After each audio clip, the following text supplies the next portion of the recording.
Hello, ladies and gentlemen, boys and girls. My name is OctoMan, and I'm going to take a look into tank tracks today. So, whenever you want to create a game like a World of Tanks or any of the other 3D tank model games, then you probably will figure that whenever you go with physics, and of course terrain, that a static 3D model is not going to work completely over here. That's why I decided to show you how the actual process of rigging kind of works, as well as we're gonna take a look into all the other content, meaning whenever we're gonna export the model from 3ds Max to Unity, what you need to take care of, and so on and so forth. If you're using Blender or Maya or whatever the program name is, or even Cinema 4D, there are probably about the same techniques you need to take a look into, meaning when it comes to rigging, you just need to take care of several things over here. If you are not a 3D artist, that's actually your that's what you actually should learn right now. So you need to take a look into 3D modeling whenever you want to create a game, because well, you are responsible for each or for any of your graphics, any of your 3D models you are using in the game, or you go to the asset store and of course you purchase your own tank models. So whenever we are going to take a look into that, I just created a simple model over here, just like some little wheels over here, nothing fancy. I don't cover too much in modeling because it doesn't make sense to do it. There's just that simple middle piece over here. I just want to make sure that's not lying onto the ground. I don't even really care about the size of the complete model, so that is totally up to you later on. So whenever you gonna go into these steps, then you want to take a look into that all the sizes are correct and so on and so forth. Okay, so I have these little wheels here, I have a center part, and I have something around over here, which is just, I'm gonna show you the model itself, is just a couple of, or just a line or spline model, and I just put some more intersections into it, so I have a possibility to rig it even better. Why do I do this? Because each wheel later on is going to be some kind of a physical component, meaning when we are going to later on move the wheel up and down, we want to have the actual tread, like the stuff around over here, we want that to follow with it. To do that, we need to do rigging, because otherwise the model, like the lower part over here or any of the other tire pieces, are not going to follow quite correct. Also, we will never ever, or not in this case, we will not animate the thread itself. We just do some, let's say, cheating, where we are basically would animate the texture directly sitting on the thread. So in the end, we just rotate later on the wheels around themselves. So we need to make sure that they are centered and the pivot points are completely correct. So whenever we rotate it over here, we know that it is later working on the Unity side as well. So make sure whenever you rotate them around their local pivot point, that they're going to be corrected correctly over here. So once again, depends on the rotation over there. We later on gonna do some wheel colliders and stuff like that, so the actual physical component is not driven by the model but by the wheel collider. Of course, there are like hundreds of possibilities to set these up, but we're gonna take a look into this a bit later on. Okay, so now when it comes to rigging, we're gonna need to define a kind of a center point or a global control, which is basically holding like every necessary pieces over there. This is important later on, so whenever we are exporting this model, basically when I would, for example, move this part over here, I want to make sure that all the other parts are going to follow here as well. So meaning we want to make sure that these pieces, like the threads, are connected to the main body here. Also, we want to make sure that these little wheels are going to be connected to that. Sup, Mr. Oscar, welcome to the to the live stream over here. So, and hey, E-Roll, thanks a lot for tuning in as well. So what we're gonna take a look into now is how can we basically rig or put these little tires together, so we are able to rig them, like actually handle them like bones. And whenever, once again, we are moving these kind of bones, it doesn't matter how far we are moving them, we want to make sure that this thread alone is going to be responsible for that. So we have, again, hundreds of possibilities to do that. We can use make of controls and stuff like that, like point helpers and stuff. But in the end, it basically doesn't really matter how we do this. So let's start with that. So first, we want to make sure that this is our main body port. I'm going to go to front view and I'm going to do an axis correction first. So meaning I need to go into the pivot point itself. Currently, it's like sitting on the bottom over here. You can't even put this further more down. Basically, it doesn't really matter. This point just needs to be pointing in the correct direction. Meaning we need to, or I need to do a pivot point correction. I made a video about this already. So I create just a simple cube in 3ds Max from the front view. Then I do go to the pivot point once again. I make sure that I effect pivot only, hold Control, or in this case Alt A, and snap the pivot point not directly to the position. So I deactivate the positions, but make sure that all the rotation axes are going to be correctly over here. So I apply changes and press OK. So now I can get rid of the tube once again, since we don't really need this. So whenever we now take a look into the local axis, which is in Unity always the Z-axis, then I want to make sure that the Z-axis is also going to look forward. Once again, it's necessary that we go to local, so we see, okay, this is the actual Z-axis on Unity later on as well. So I just once again corrected the pivot so we can move this thing like later on forward and backward into the correct direction. Cool, so now we're gonna link things together. So first off, we want to make sure that these two threads are going to be linked to the body, so it's always following up. We have this little link symbol over here. If you don't know 3ds Max, it's probably a good way to start learning that. So once again, whenever now I would move along the body over here, these threads are going to be connected.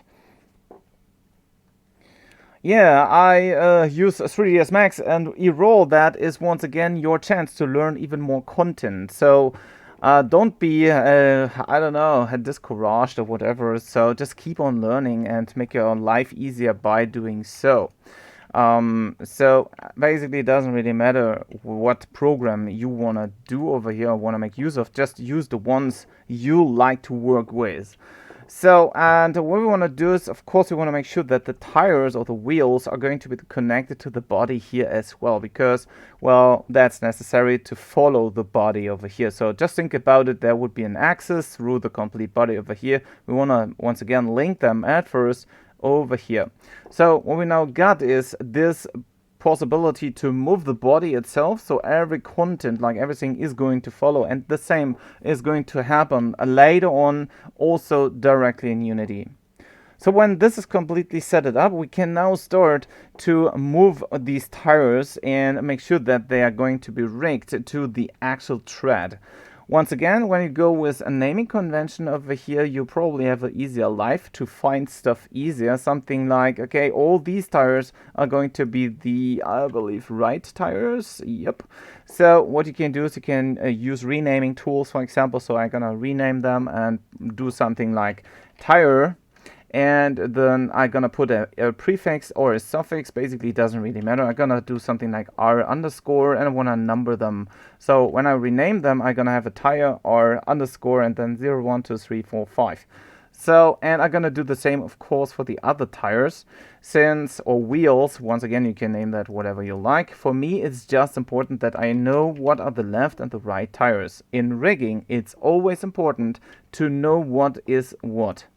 So this is going to be like the chassis. I'm gonna rename this to chassis, rather simple over here, nothing fancy. And these are going to be my threads. So basically we have a left thread and the right thread. So I'm gonna name it thread L. I believe that is the L one. Let's see. Yes, that's the left one. So, and this one is going to be the right one. So I'm gonna rename this one as well. Once again, naming convention is king as always. Also, inside Unity itself, it is important that you name all your content correctly over here. So once again, we're gonna have the chassis or the body over here. We can now move along. Everything is connected to each other. Anyhow, it lags a bit here. Let's see. So, yep, everything is still connected. Okay, so now to the rigging part. So what we want to do is we want to do rig these little tires as, or let's say we want to see them as bones onto this thread, so we can skin the thread onto these tires. So what we need to do is we're going to take all the tires. I can make use of the actual multi-select over here inside the Scene Explorer if I want to, or just select them all, make sure all are highlighted. What we want to go is to animation, and there are anywhere the bone tools. So whenever we are opening this one, we are able to create bones, refine bones, and what we also can do is we can make the current ones going to be bones. I believe there was a setting somewhere. So as you can see at the very bottom over there, there is an object property called bone properties. I'm gonna say, okay, it's a bone on. Meaning we don't change much over here. Basically, we don't need to rescale something and so on and so forth. As long as everything linked is already, everything is fine. And what we now want to do is we want to take like this right thread. I want to make sure that the naming convention is correct. Yep. So I want to take the right thread and I'm gonna put a skin modifier onto the modifier tab over here. So skinning is the actual rigging part to connect bones to that. What we can do is we can edit envelopes later on, but we don't really have to. We can do automatic stuff. What we want to do is we want to add bones. So we press on add, go into the hierarchy view over here and select all the right tires. So 1, 2, 3, 4, 5, 6. And we select them all. So they are going to be over here inside the list. So what's now happening is when we are taking a look into the envelopes, you're going to see that each of these tires now has a specific impact onto our thread. So this one has the impact on just that small area and blends into the next area. Pretty good. Since we're gonna take a look into the other ones, you can see all of them are doing this automatically. What you also can see that this top area over here is part of that as well. If you don't like to, you can always reweight them, or you're gonna probably put something like another wheel on top of there. I just saved basically some time over here. So let's go out of that mode and move along or move around some of these tires. For example, this one. You can see that it is like not blending too good over here, but we have the possibility, since these are fixed wheels or fixed tires on models anyways, we're gonna be able to deform now with these tires. We can deform the treads down below. So just think about it, we're gonna roll over something with a wheel collider, which is physically based, and we're gonna put this onto this particular wheel over here. Then we're gonna see that all of that stuff is going to work automatically. I'm gonna reskin this middle area here because it doesn't make sense for me to have that. The tire is going to deform this mesh over there, or this mesh part. I'm gonna activate vertices because it's easier to select them and blend them into each other. So, and what we want to do is we want to select the ones which are actually blending all over here. So in that case, I probably gonna make F4 on over there. I'm gonna select maybe the ones which are affected by this one, or these two, or these four actually, kind of. And what I want to make sure is that these are connected to this bone, or to this tire, or even to this tire, or 50-50, like between both, like a blending between those two. What we can do is we can just re-weight them. So basically we remove them from this tire. And how we can do this is just, there is a weight table or something, or paint weights. And there's also anywhere a possibility to blend them, of course. Let's click here. Nope, that's not the correct one. Let's see where these settings are for this weighting parameters. Blend weights. It's quite a bit ago where I did this. I believe it's this one. Yep. So this is the weighting tool. So in here we're gonna set like how strong this weight is, and we can set it by hand, we can copy, we can paste, and so on and so forth, and we can just zero this one out for this one. We can also select this tire now and say, okay, we want to put a 0.5 to this. Then we're gonna take the lower one and put a 0. And also we can select the other one and we put a 0.5 over there. And in here we still have this tire inside the list. We can easily go and say we want to remove 0 weights. Works as well. We just go here to advanced parameters and check out remove 0 weights over here. So now this particles, or this, not particles, but vertices are going to be responsible for this, or connected to this, and to this one here as well. There's also another area which is probably not correct over there. So we can actually see that they are connected to this one. So we do basically the same. We 0.5 this one to here. We're gonna make the tire 3 over here to be a 0 weight, and we're gonna take this one and make a 0.5 weight. So we don't have any upper vertices connected to the bottom tires over here, but they are just taking care of their own, let's say, space or area. Good. Once you are done with that, you are done with actually the complete tread on one side. So you can always refine that. You don't want to touch the or move it directly over here, but you want to try around, okay, what does the actual treads do over here? So whenever we move this tire, even if we never would do anyways, and we can take a look into, okay, how far are the influences over there? So just move them along, see what's going to happen. Okay, we can go this and that high. As you can see, the more tessellated these actual tire or these treads are going to be, the higher the actual amount is going to be. Like, it's more precise in the future. Once again, you don't move these because tanks probably never move these tires. There are like no suspensions to these, but on the bottom these do have suspensions. Okay, since we now know how this works, I'm gonna go through the other part rather quick. So I select the other tread. It is important, by the way, that the skin modifier is always on top, no matter where. It has to be always on top. I did not unwrap these, but you get the idea later on. I believe so, because we will never make use of an animation over there. We just go and put some textures onto that, even if that is not really possible. So at this point, but doesn't really matter.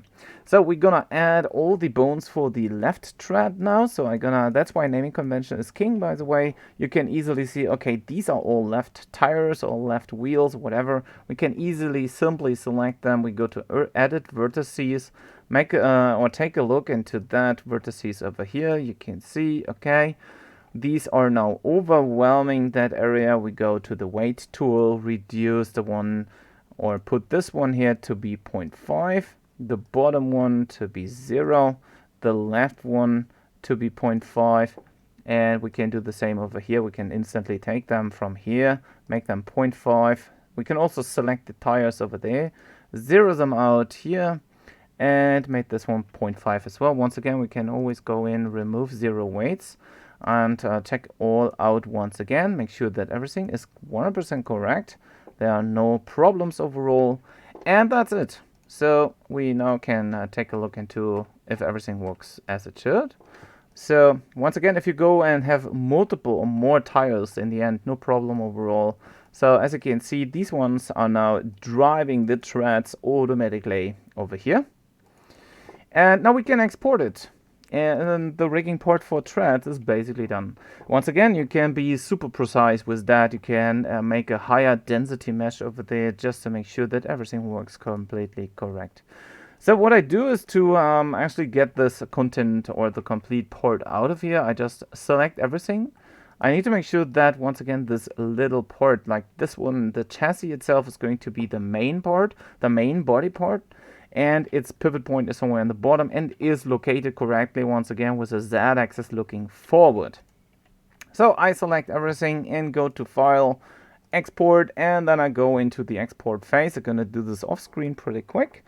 So there's nothing, I'm going to show you the windows, the necessary windows about it in a second. So somewhere I have a tank treads, assets, and I'm going to create just a tank mesh or something FBX. So once again, I just type in the name off screen, no worries. We're gonna take a look into the actual FBX export settings. First off, for whatever Unity version you're using, you want to make sure that you always use FBX 2013, because of this access conversion is probably the biggest issue overall. Setup is actually wrong. I believe so. But basically it doesn't matter. I believe Y needs to be the up axis, because once again the Z axis is the front axis, and we wanna, if you have any textures already, then you can put in ambient media, otherwise you don't. And since I don't, nothing is about it. I don't have any animations, so I deactivate animations and then I press OK. You can also make use of 3ds Max Game Exporter, so it's going to be this one over here. Basically the same is going to happen, and then we are able to go to Unity itself. So if everything went correct, which doesn't, because somehow my tires are gone, that's awesome. Let's take a look. They are kinda invisible. Why is that so? We don't know, so we're gonna take a look into that pretty quick. Why these are invisible? Oh, because they're marked as bones, I believe. Huh, that could be the case. Let's see. I'm gonna drag this in here. Oh, that's bad. Okay, so we're gonna do some quick copies of our tires, and we're gonna link the actual copies to the actual bones over here. So maybe I tint them so I can see that better. I don't really care about the models itself, because they will be invisible.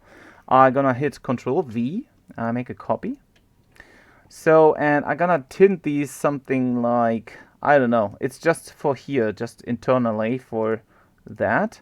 I make them red, and probably I'm gonna rename the other L tires over here to be something like bone, like B underscore something. So I go once again to rename object. So the tire or wheel, then we're gonna put a prefix, maybe something like a B or BN for bone.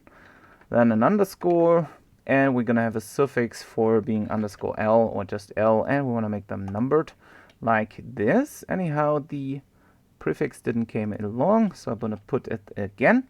And now I know, okay, these are the bones and these are the tires, and we're gonna do the same for the other side pretty quick. So I'm gonna keep this naming window open over here. The density of the mesh is basically too high, but no worries about it.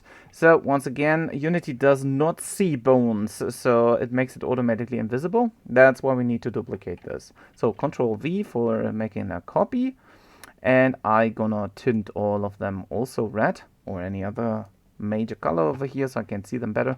And I want to make sure that these are not going to be the bones, but the other ones. So I select tire 1 to or 5 to 0 or 0 to 5.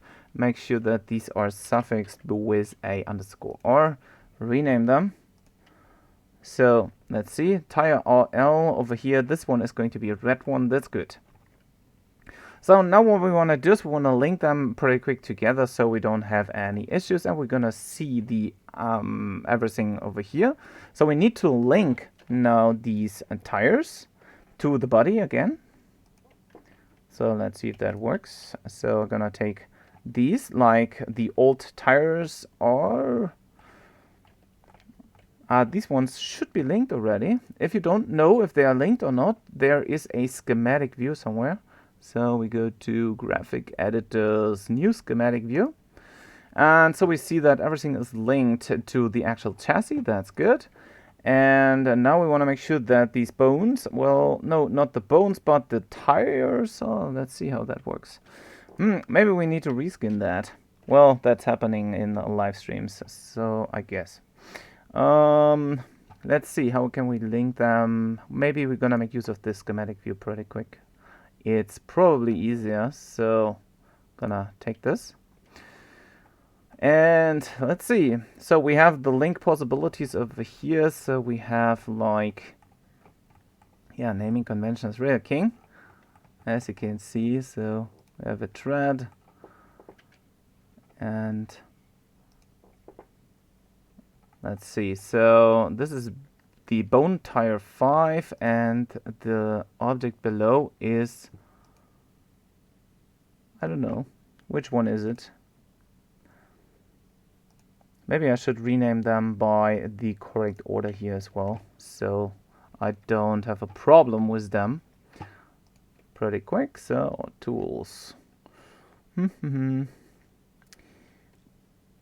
Where is it? Edits, I guess. Where's my rename? Oh, there we go. So once again, base name is going to be a tire or wheel or whatever. The prefix is not necessary. The suffix is going to be _r, not T but R, and we want to make them numbered. Rename them so they have like the hopefully the correct naming convention. So these ones here, the B and tire ones, so they should like match over here. I'm gonna take these and just in case do the same but for the L and rename them. And now we should be able to see this even better. Well, I hope. So let's take a look. Who do we have? So we have this bone tire, and it is going to be like for the right side, and the normal tire, right? Number 4 should be about the same, or should be the same. This one? Nope.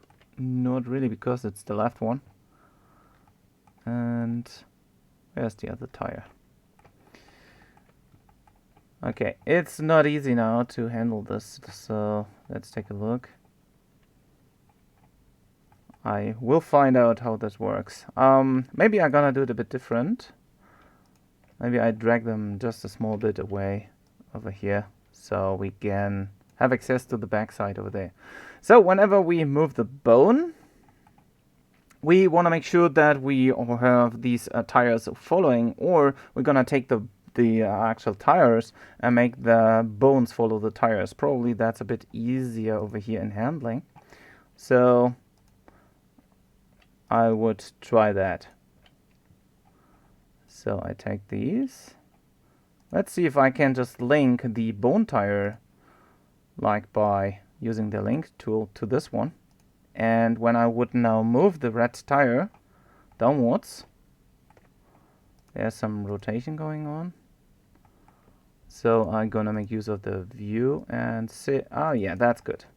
So we want to make sure that we link them together right now. So once again, rigging is not easy. Rigging is something you need to learn, as any other program needs to be learned. And there are some pitfalls here and there, as you can see. So if you need help with rigging something, make sure you just hire me if you like me to do some rigging for you. If not, well, then not. Okay, so I believe everything should be fine for that. I take the right side now and drag that just a small bit away. Once again, nothing fancy over there. Nobody will see this if there is like a gap of 1 centimeter or millimeter or whatever.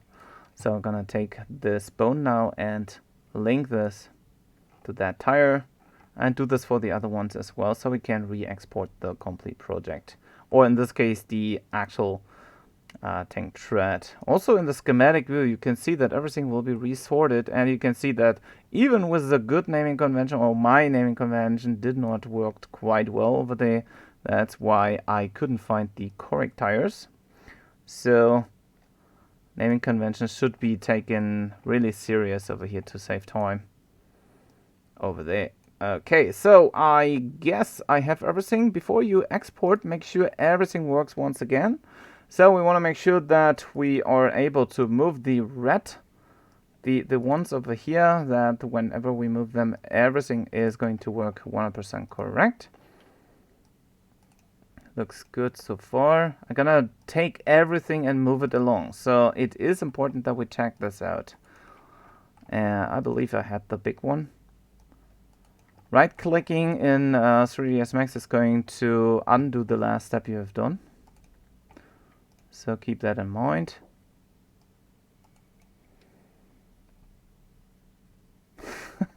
Good one, Oscar. You probably wanna do that. I don't know. I mean, once again, it is a process of learning like everything else. Like if you gonna have to, as you can see, by the way, I forgot this tire over here. the idea behind that is it's a technical thing. Yeah, so you need to keep track of all that stuff, and of course you have to learn quite a lot. Okay, so now I'm done. I try to re-export everything. I double-click the chassis so I see if everything is connected to it, which looks correct. I'm gonna try to export the selected ones again. I'm gonna make it so that I overwrite the one in Unity. Say yes. And don't worry about the colors. They will not taken within Unity.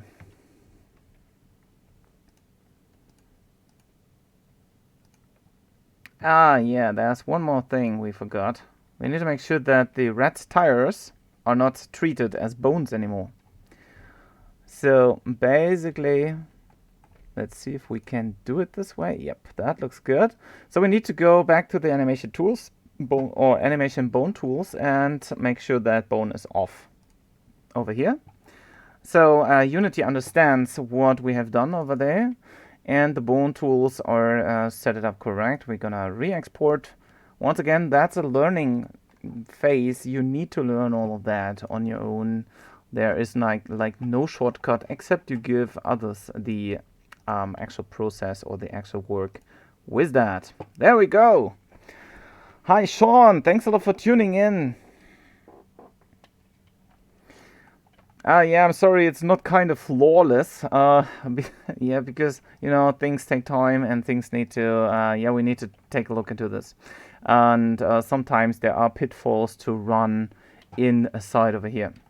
Okay, so we're gonna have like all these wheels connected now. And when I would now move this tire, usually when everything is correct, the actual part like this thread should follow, and anyhow, it does not work. So let's take a look what's going on over here. Why doesn't that move it? That's funny. Never had this before. So let's take a look into this issue now. Once again, it's not flawless. It will never be flawless because there are once again so many pitfalls over here. As you can see, I cannot move these things right now. I just need to understand why this is the case.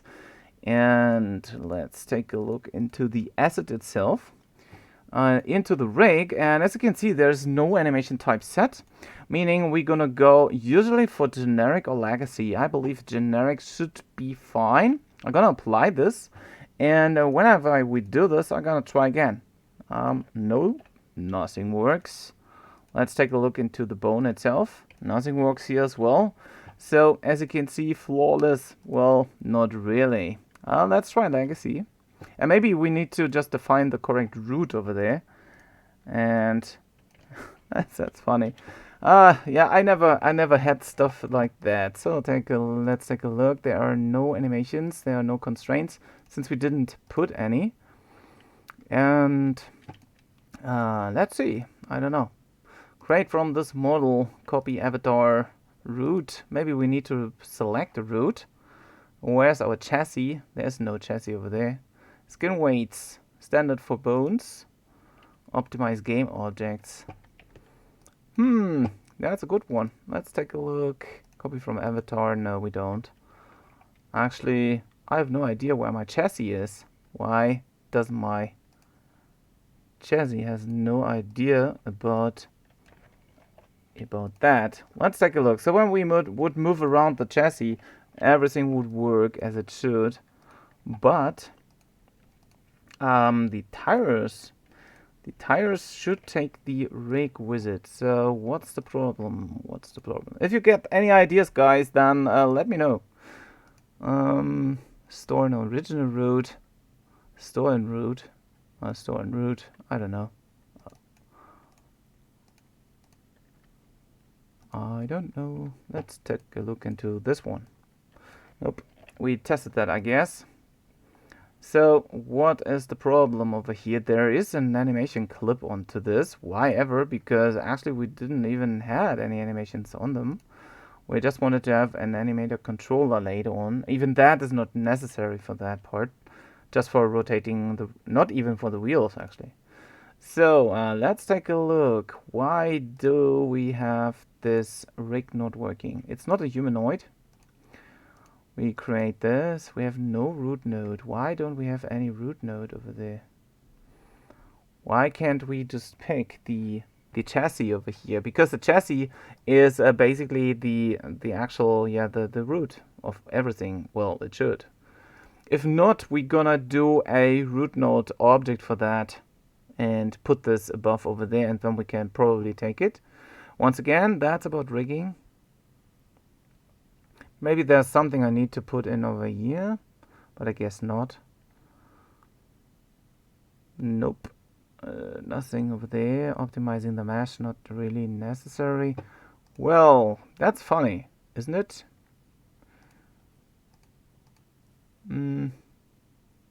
Okay, let's try to put an extra object. I'm gonna make use usually of point helpers, which are going to basically do the same as anything else. And these are going to be set in helpers point, and we can literally just align this to position and scale, or not scale, but position and orientation onto the actual model. We can also apply that and press OK. It's like sitting somewhere here in the center. So, and this is just like going to be our root over here. We can also rename this to be basically the global control, global CTRL. And we can take the chassis now and try to put it onto the point helper and see if that works. So once again, there are hundreds of thousands of pitfalls we can fall in. So what we want to make sure is that whenever we move this point helper now, that everything is still going to follow up. And we're gonna take this global control now, double click, and make sure everything is linked correct. So we have now the chassis as kind of the parent object. Well, basically it's the global control, but not the chassis. And we try to export that once again. I try to override the mesh, save. Yep. Maybe I forgot a setting inside the export tab, but I don't think so, because the rig should automatically be in. I press OK. Wait until it's done. Let Unity think about it once again. And now we got the chassis over here and apply that. Let's see if that works. Nope. Still a no. Why is that so? Guys, once again, if you find the issue, just let me know. I really have no idea. What is the problem? Maybe we're gonna try that again, the legacy one. I believe usually it should be the generic. And there shouldn't be any animation once again over here. I just wonder why that is the case. I believe I forgot something, just like a small thing. Custom max bone vertex. I wonder what that means. Custom max bone per vertex minimum bone weight. I don't know what Unity is doing over here and what the actual point is. Standard 4 bones. Maybe it's the Unity version. I believe I haven't even touched that part. I didn't put any constraints, but well, nothing works. That's awful. We cannot do anything. What is the point? What is the point? Okay, so now we have an animator component over here, which is probably coming from the generic rigging type instead of an animation type. I'm gonna apply that again. Good question. I have no idea.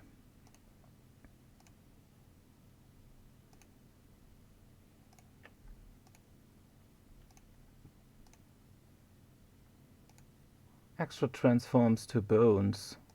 Huh, I don't know what that means. That's new.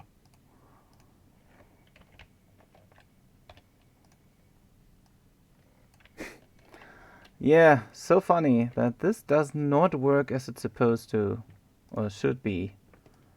Why is that so?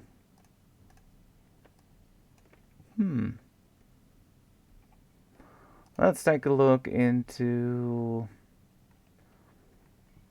animation window.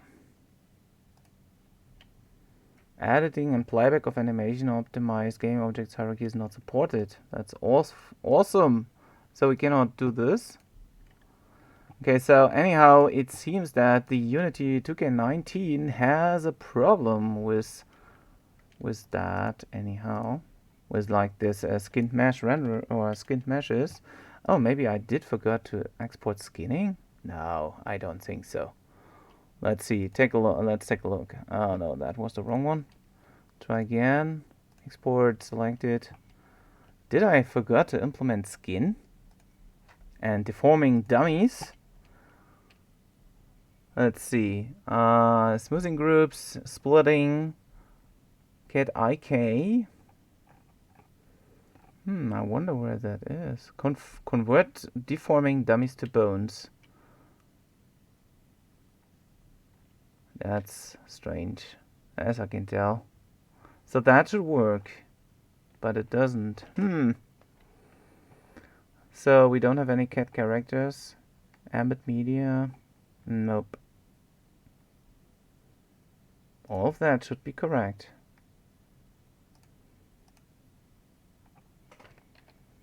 I mean, even if I would just do an animation over here, everything should 100% work. Like this. Because it's skinned to each other, and I wonder what the problem is.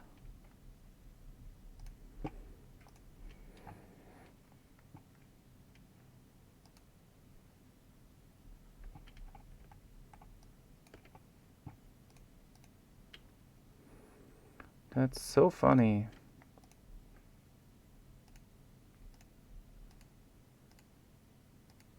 Let's try none. Nope.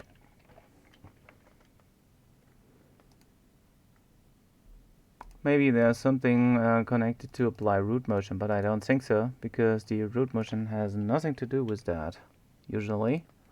So, update mode. Animate physics. Culling. Always animate. Do we need to be in play mode? And nope. Maybe I'm gonna take another tire. Nope. So I got no idea. Why is that so? Motion vectors, dynamic occluded. That's really strange. I have no idea what the problem could be over here.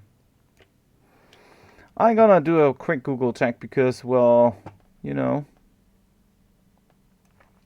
maybe I find out what the problem is going to be. So if you have any trouble, you should always go and look up at Google most of the time.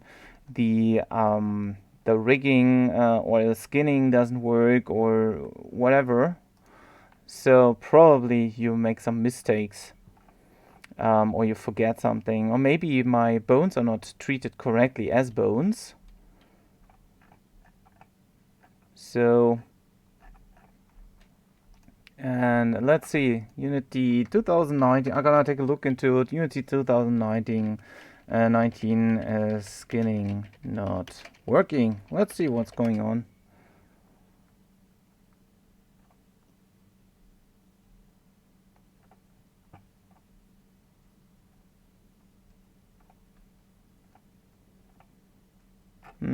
I cannot find anything helpful. Maybe object can't be bone. Yeah, probably. That's a good one, Luchen. I'm gonna take a look into this. So you mean that the actual bone tires over here cannot be treated as a bone for Unity? That could happen. But what I know is that I can make use of point helpers and stuff like that. But I believe I've done something like that already, so I would need to re-rig those or reskin these actual parameters over here. So I'm gonna have to, yeah, let's just, I try one side. If you're right, then we're gonna see this. So I'm gonna delete the skin modifier for this side.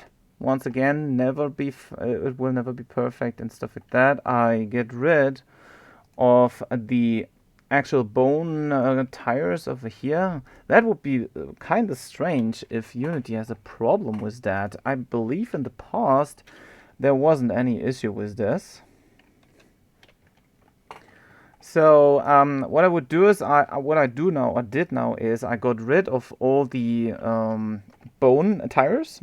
I go into left view mode, and now I go and create some more helper, like point helpers, and basically do the same but with point helpers. And I want to make sure that I center them to all these tires over here, like visually or object wise. So I need to create 1, 2, 3, 4, 5, and 6. And we can always go and rename them as we want, or I can also visualize them with a box in the center, so it's probably seen a bit easier or better or whatever, if that lets me anyhow. Seems to be some kind of a graphical issue here. Okay, so none of that. Okay, that's funny. So these point helpers now need to be aligned. Oh, I'm on the wrong side as well, so I bring them over here to the other side. And I want to make sure that I align the correct points to the correct positions. So anyhow, this one is kind of okayish. I'm gonna make sure that I X, Y, that in orientation and scale, orientation and position. And I'm gonna make so that I take the current object's pivot point and bring this to the target object's center, and press OK. I'm gonna do the same settings now for the other one. So quick, do Control on Alt A for quick align, and select just the tire, and do all of that over here, and put this last one over there. So now I have these point helpers once again, and now I'm gonna have to reskin them. Like the point helpers now need to be skinned to this. So in the past I know that this was working. Probably it's not anymore. We'll see that once again in a sec or two. So, but beforehand I want to make sure that I take these point helpers and make them child of the actual chassis, like so.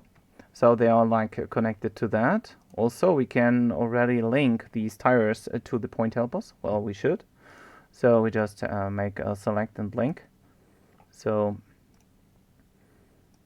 we needs to be some precision over here. So as you can see, a lot of trouble can happen meanwhile rigging, and especially when you go to Unity or any other game engine, there might be some even harder pitfalls going on. There we go. So I link them now. Whenever I move these point helpers, the tires all should follow up. And now we're gonna take the left tread. I'm gonna do another skinning over here. Skin.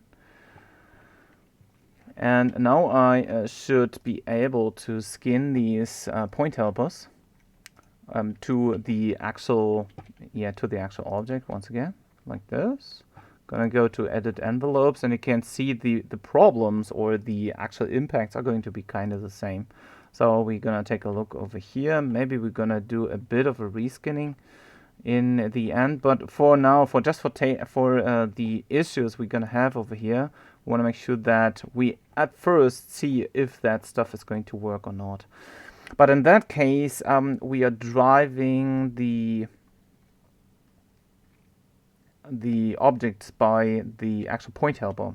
So but let's just try that out. I mean, I just go and I just disable, or I just export it right now and see if that works.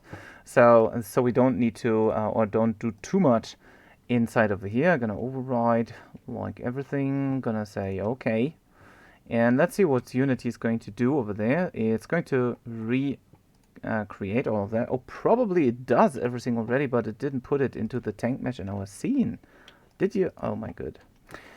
Maybe that was a reason why that is not, or didn't had been updated correctly. I'm gonna do another tank mesh. I don't know, but probably that was another issue here. Press OK. Gonna go back to Unity, wait until my tank is back, like this. Once again, I'm gonna make sure that this is going to be a generic type. Probably we need a root node, probably not. And now let's see if we are able to select a point. Well, the tire is going to follow, but the actual skinned mesh over here.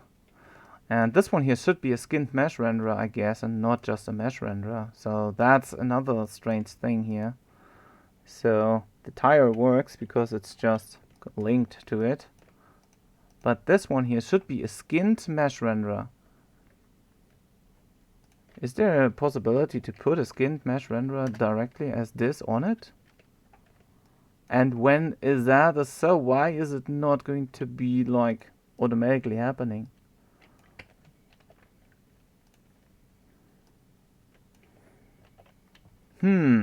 That's really strange, don't you think? Why is it not doing it automatically?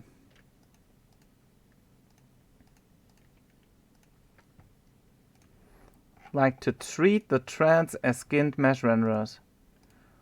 Because that is the actual purpose of that. It needs to have skin on it. Same here, and the other one. Both of them are just mesh renderer, but not skinned mesh renderer. Anchor override materials. Let's see if we can do anything. We're gonna have some root bone transform. Maybe we can put something. Well, not really. We're gonna put this transform.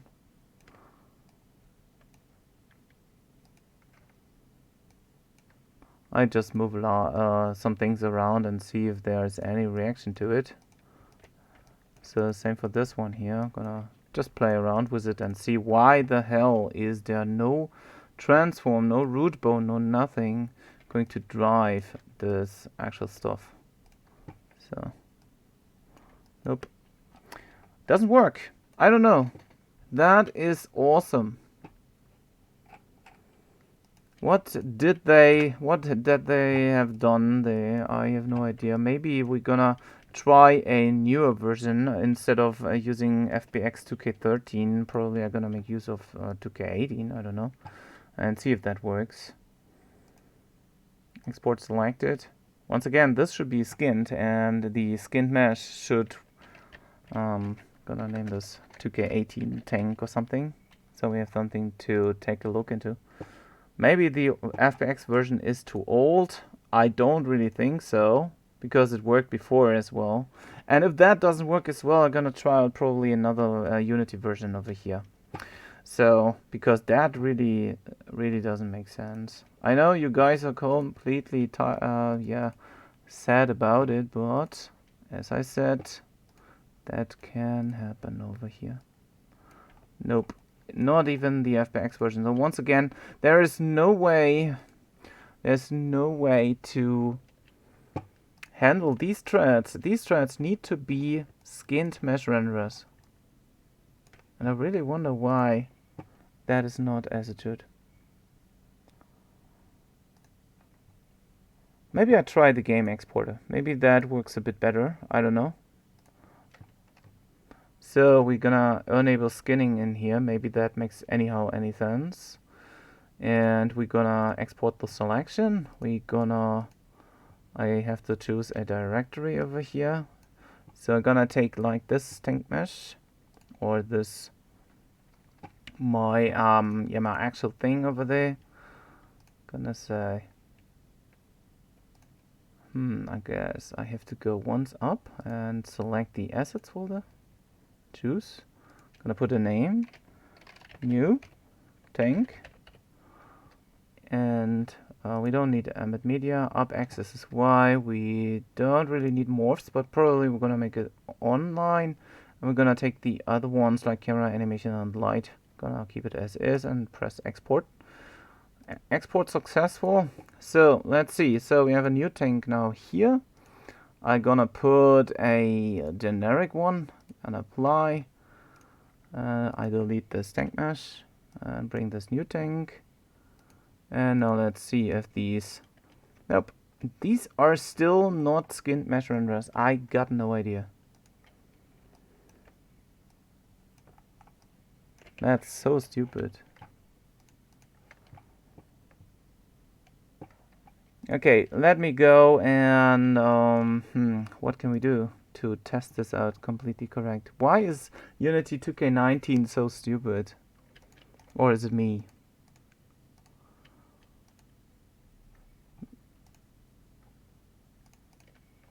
Gonna delete it again.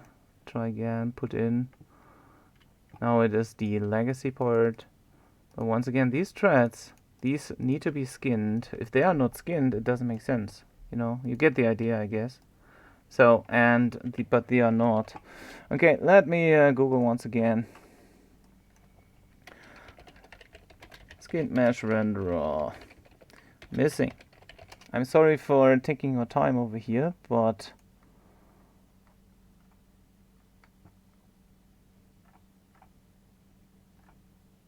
okay, so the skin mesh renderer shares or stores blend shapes as Unity API says, skin motion vectors, and set mesh skin used by this renderer.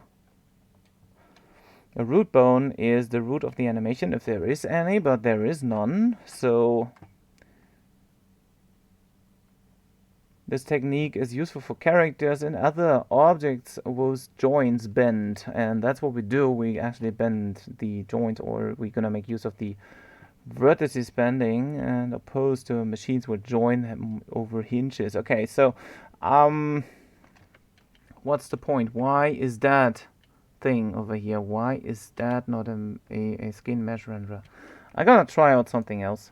I'm gonna go and see where my Unity hub is, and we're gonna create a new project with an older version of Unity. I want to make sure that it's not about Unity, so I'm gonna make use of Unity 2K18 in this case. Probably it works better. I'm gonna make a 3D object, a new tank test, nothing fancy. Gonna take a while to load. Meanwhile, I'll try to find out if there is any problem over there. So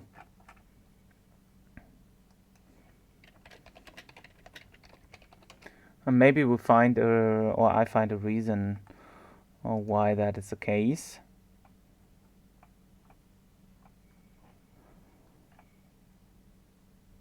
Maybe it really needs to be bones, but in the past there didn't need to be any bones, I guess.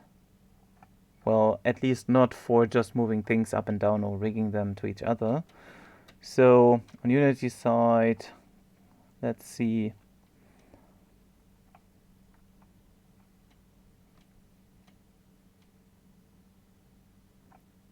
Maybe there's just some one setting I didn't got to work completely over here.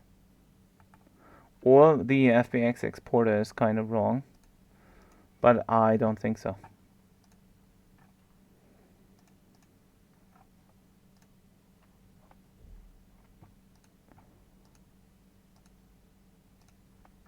Let's see what the problem is.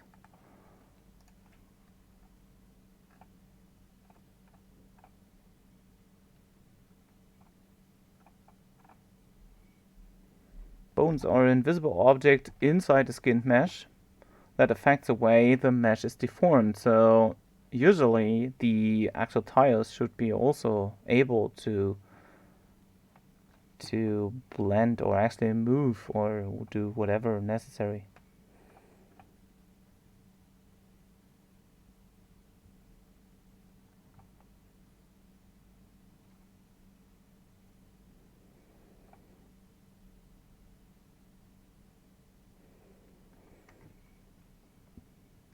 Okay, so now I am in the other one. So let's go over here, go and open the Show and Explorer and just drag the FBX model, the last one, from here into this one. So new tank, gonna put this in here. Let's see what's going to happen with that when we say we want to have a generic model first. So gonna put this into the scene, go closer, and gonna take a look into this point helper. And still here, this thread has just a mesh renderer and not Not a skin mesh renderer. And I wonder why.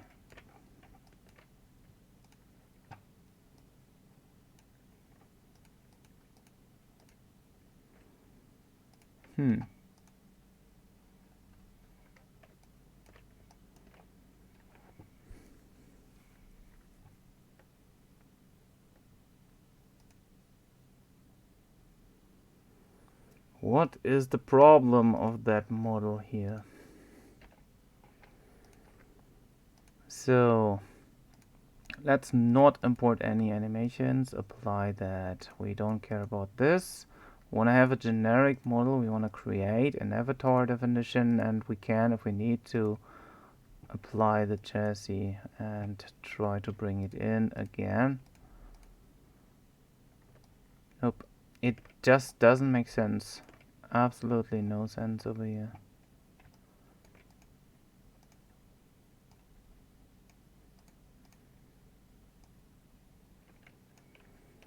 I never had that before. I tell you, I never had stuff like this before. There are no animations clips because we didn't animate it anything. I wonder if I would do an animation if that would work or not. But why is there skin? Why doesn't that work?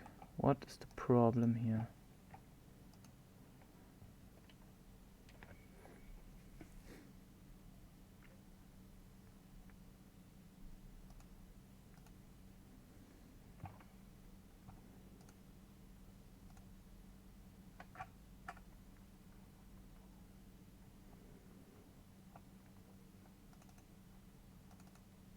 I go and navigate to my new project. Do you want to replace it? Okay.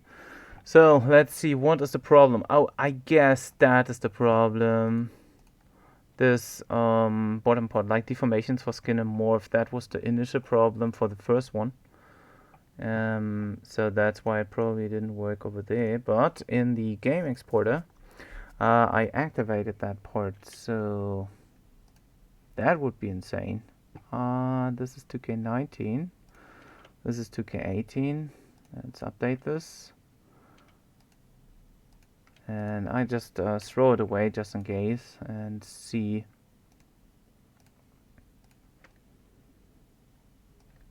if that makes sense now, or if that anyhow get its... Yes! There we go.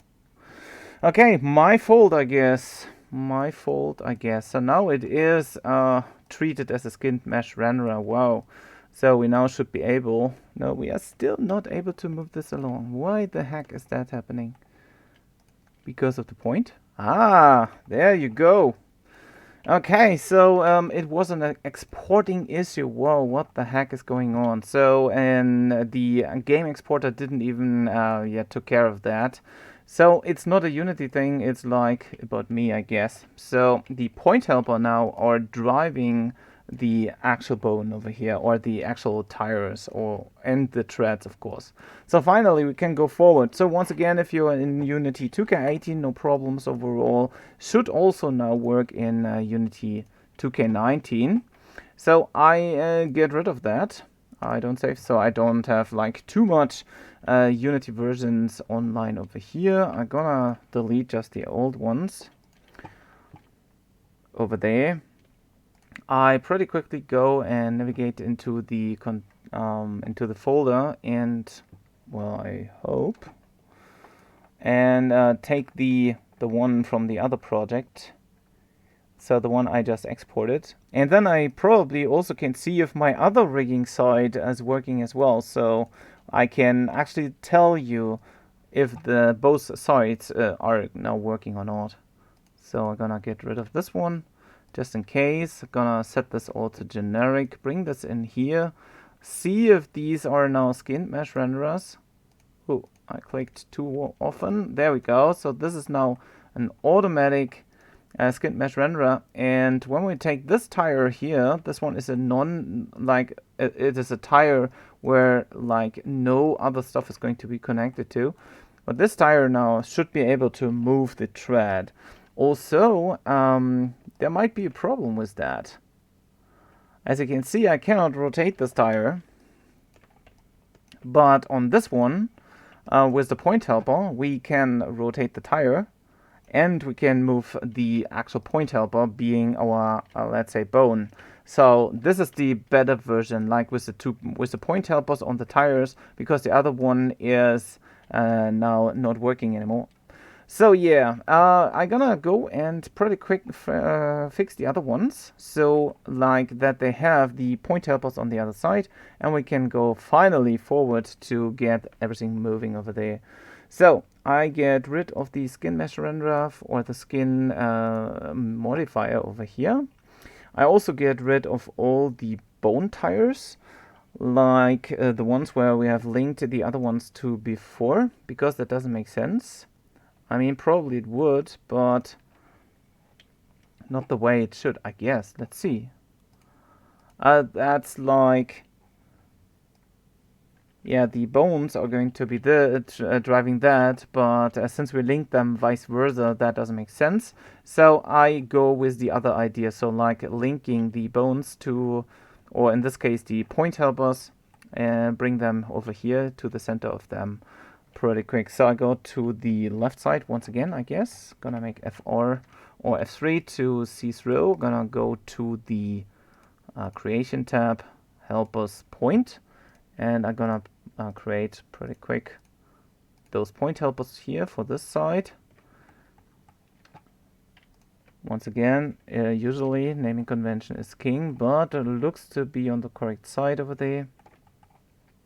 And now we just go and link them to our chassis. So I'm gonna select and link those over here.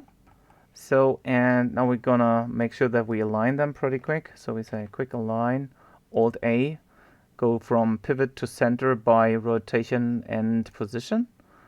Same here. Go to this one, pretty quick through, because I wasted some of your time already. Nope, that was a mishit. We want to still be able to, or we want to still make sure we are as precise as necessary. There's another one already, so I take the red one only and take this one and delete it. And, whoops, lost focus. Now we just need to make sure that these point helpers are on this side, or the tires are connected to the point helpers. So whenever we, we link them to the point helpers. So we can move them later on their own. So we just do select and link. Pretty quick, or as quick as possible, to not waste too much time anymore. So we can go to the actual tank stuff directly in Unity, because that is going to be another topic over here as well. Okay, so now we should be able to skin these. So we're gonna take our left tread. I'm gonna go back with F3, and now I just need to make sure that I pick the correct points. In that case, the points 7 to 12 are going to be my actual ones, so keep that in mind. Also, when you are rigging stuff, I'm gonna apply the skin mesh renderer, or the skin modifier in this case. Then we're gonna go add bones, once we can do so. And once again, points are treated as bones, so we can literally do that. I believe it was 7 to 12, not 6. I believe so. Or is it 6 to... I forgot it. How much do we got? We have a global control 1, 2, 3, 4, 5, 6. And 1, 2, 3, 4, 5, 6. I believe 7 to 12. So, and now we go to edit envelopes. We can go to vertices if necessary. And we're gonna correct the blended weights. I'm gonna go F3. We're gonna need to do the blended weights over here for the particular points. Let's see if we can do this. Oh, nope, not this way. It's now a bit harder to actually get it correct.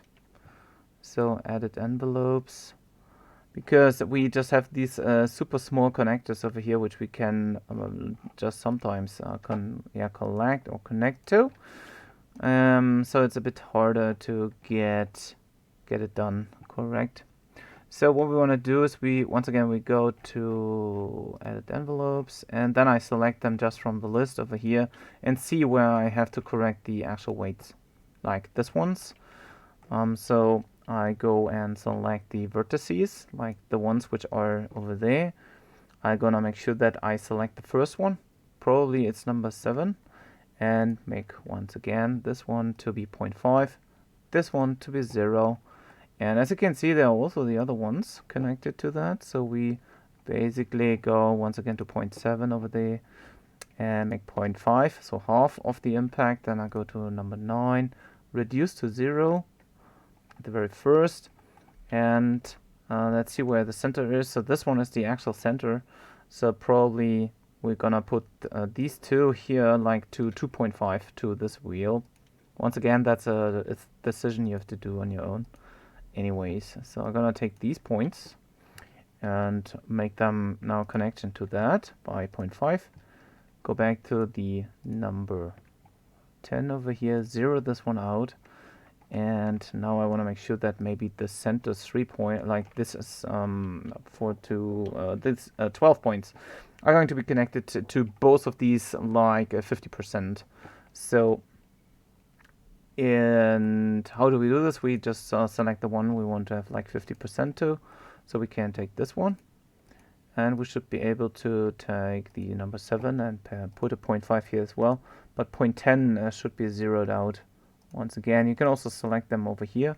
And we want to remove all 0 weights, just in case. And I'm going to do the same pretty quick for the other side, because that's what we missed. So select that, edit vertices. Edit envelopes.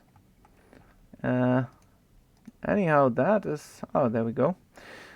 So we're gonna take these now and make them 0 for these, but like 100% for these two, or maybe not for these two, but just that first one. So we go once again to the weight tool, 0.5. And the other one is like number 4. Nope, number 3. We're gonna zero this one out. We can already go and remove 0 weights, so it's easier, and this one is not going to be like attracted by that. Gonna take the other ones, and I'm gonna make sure that these ones are connected 100% first to this wheel, so number 6. I'm gonna say, or at least 0.5. And we can zero, or we can even say full, like full impact, like 1. We remove 0 weights over here, and now we're gonna take like, as we have done with the other side, or I have done with the other side, I just maybe take the center over here and make it 0.5 between those two wheels. So 0.5 here. Maybe there's something which I haven't seen right now, or where it is now connected to. We're gonna put 0.5 over there. So between those two, or between those points at all. So take a look into the other ones. Looks good. And now we are done with that. I'm gonna re-export that complete model, and we should be able to finally go to the Unity part. Make sure everything works. Don't forget to save. Gonna hit export, select it. Once again, make sure you overwrite the existing one. If you want to keep that directly inside, make sure deformations, animations, and skin and morphs are going to be active over there. And that should work. I wonder why the game exporter did not work as it should, but well, yeah, stuff happens. So once again, we are like in the rig generic type over there. We have no root node at the moment, and when I select one of these, I should have skinned mesh renderers. And why is that still here? I believe I exported this one into the wrong folder. So let's take a look pretty quick. Once again, export selected. Yep, I did put this into the wrong folder, I guess. So pretty quick, go into the assets, tank, and save. and press OK again. And get rid of the rest over there. There we have like the new one. It's now once again presented as generic. Now we should be able to see just points over here. There we go. And when we move the points, the threads are going to follow. Good. So, and that is what we're gonna make use of now inside Unity itself. So what we need to have is something to drive on. You can literally put anything on the floor.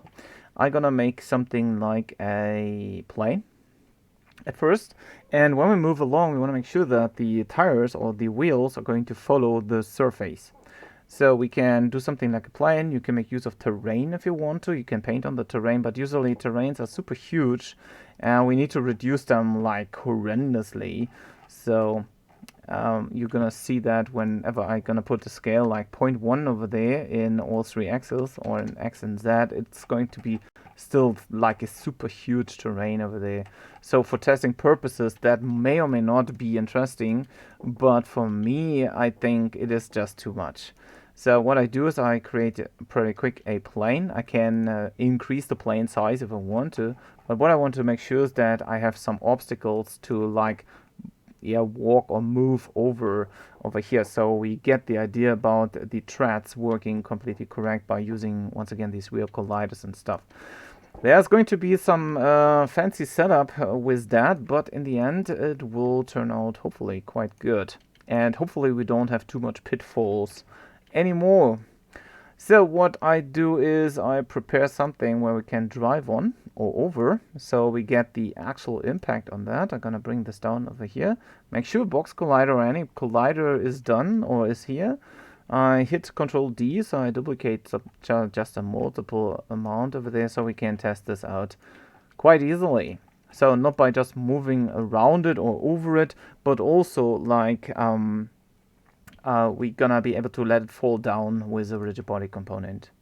So the settings, I'm gonna bring it over here just as to see if we got any or will get any impact later on with these wheel colliders on it. We're gonna make a quick setting over there or setup. And what we need to do is, I believe so, is on our chassis we probably need to have the rigid body itself, so we can move everything on the tank downwards. It can also be that we put the like an empty or a box over here like onto the tank and make this a rigid body. Let's try that, because it was a really tricky setup. So I make a new cube over here. This is just our RB for rigid body. And we can basically scale this down to the chassis size. I'm gonna make use of this rectangle tool or rect tool, so it's probably easier to handle.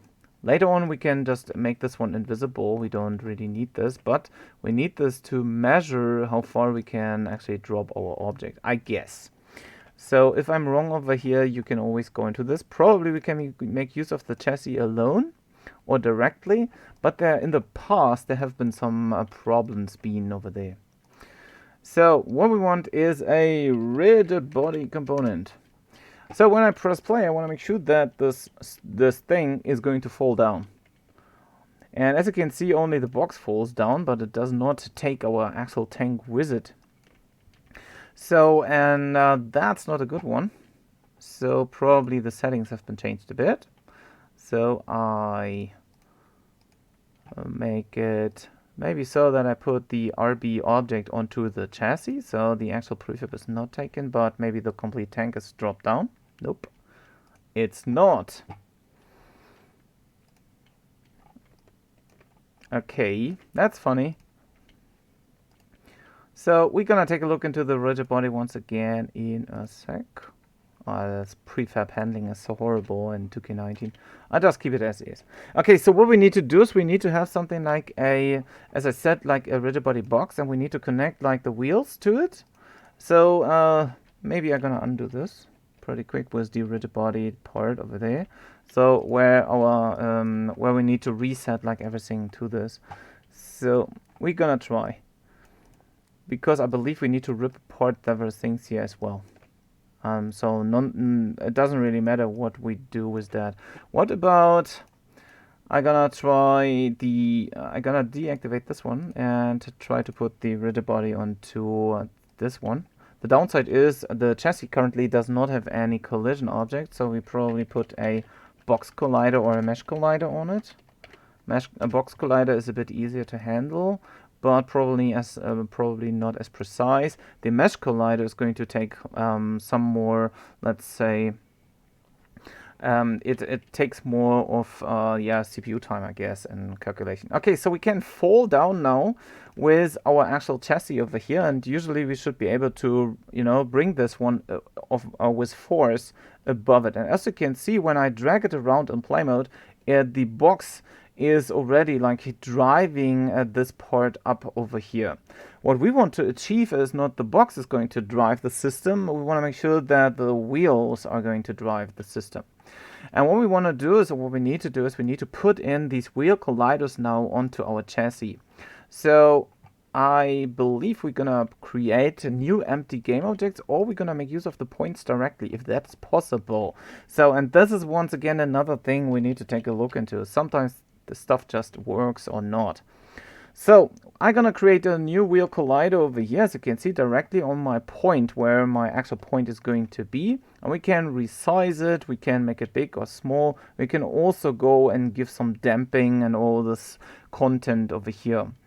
So what we want to do is we want to make it so that the actual wheel collider is matching our actual wheel. So we can, well, I don't know if we are able to fit the damping height. Yeah, good luck, Mr. Oscar. Thanks a lot for tuning in. I'm sorry that it's taken so long, but in the end, it's a lot of stuff to go on over here. So we should be able to anyhow set the suspension distance to be 0, so we don't have any suspension onto this. We should be able to put the radius even further down. Probably we can anyhow test out these things. There is also, when you do not see the actual wheel colliders anymore, there's a possibility over here to go into wireframe mode, and so you probably see that one better, or you go into shaded wireframe. If you have a wheel collider kind of set up with the correct size over there, and this little dot is going to be here on the bottom, and the size kind of matches, you probably want to play around with these sizes, make this a bit smaller, a bit bigger, see what's going on over here, what's matching. This is probably a bit too small. Maybe 0.012 is going to be the correct one. What you can do is you can just copy this wheel collider. So I do copy component and go to this other wheel, like the backside wheel, and this one here as well. So I take the point, and what I can do is I can go to the geo and say paste component as new. What you can see is that this wheel collider is automatically going to be connected to this as well. We can also take a look into the other points, like this one needs to have a wheel collider as well. I'm gonna paste component as new, and we're gonna have the other big one over there. If you have like all wheels the same size, then you can, or you should be able to just put the copies like everywhere and on each of the wheels or tires or whatever you call them. So this one here got one already, so we just need to have, oh no, it doesn't. So number 6 just has the tire, but it does not have the actual component. So paste component as new. And we can also do this for our small wheels in the bottom over there. So we need to find a way to make them a bit better, like they have to have like smaller wheel colliders over there. So we go over here, paste component as new, but as you can see, the actual radius of that is going to be like kind of offset. And also it put it onto the wrong one, it put it onto the mesh. I want to have it onto the point. Once again, go to the wheel, paste component as new, so it should be correctly centered to our actual wheel where our point is going to be. And now we need to test out what kind of numbers we need over here. 0.4 is a bit too small, 0.6, 0.8, probably 0.7. Looks okay-ish, I guess. Nope, it's a bit too huge. Maybe a 0.5. Nope, a 0.6 probably is going to be kind of okay-ish. If you want to have it bigger, then it probably makes sense to make it bigger because of the tread itself. So maybe it makes more sense to have it bigger. We're gonna see this. I'm gonna copy now the component and bring this to all the other points. like not this one, but like those. Gonna say gear and paste component as new, so all of them work. And then we have like these three, we're gonna put this as well.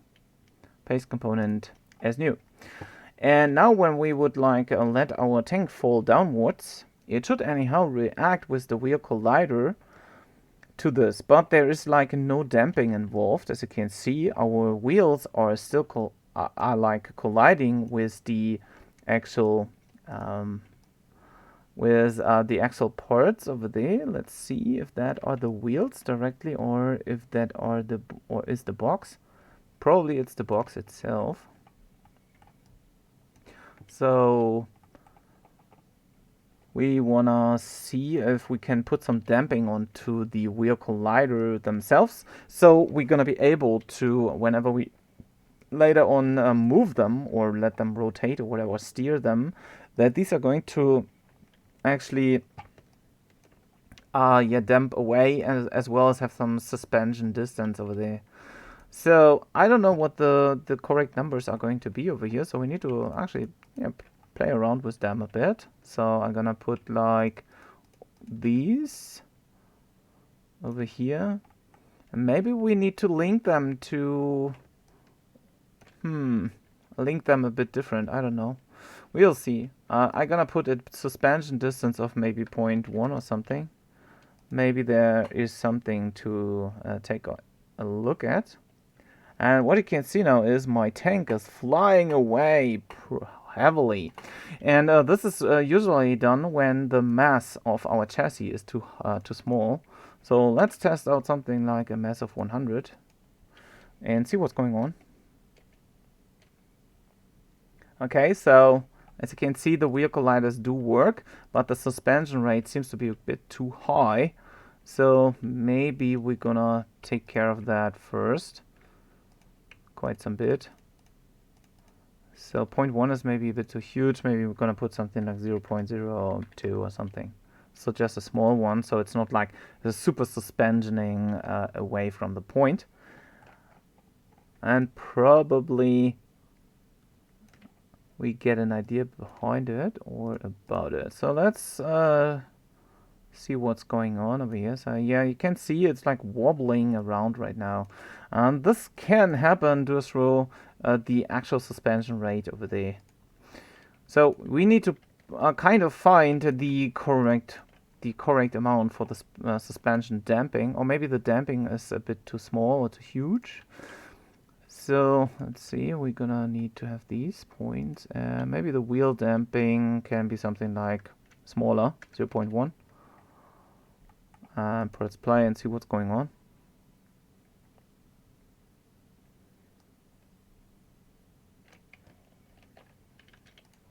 Let's move our tank a bit. It's still kind of wobbly. Flips around heavily over there until it lands on the side. Of course, it's funny to watch, but not what we want.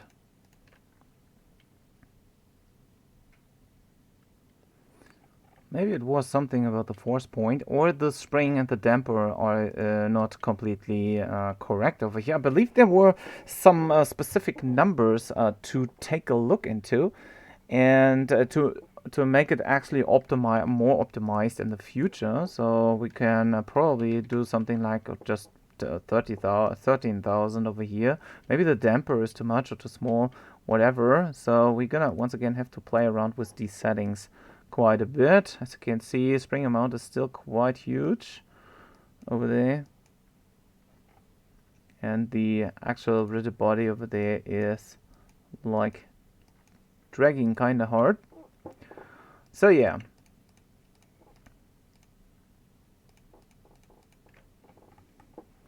once we have found some kind of a weak spot, or actually not a weak spot, but maybe a good one, maybe we're gonna put a target position like 0.1 instead of 0.5. Once we find some good numbers over here,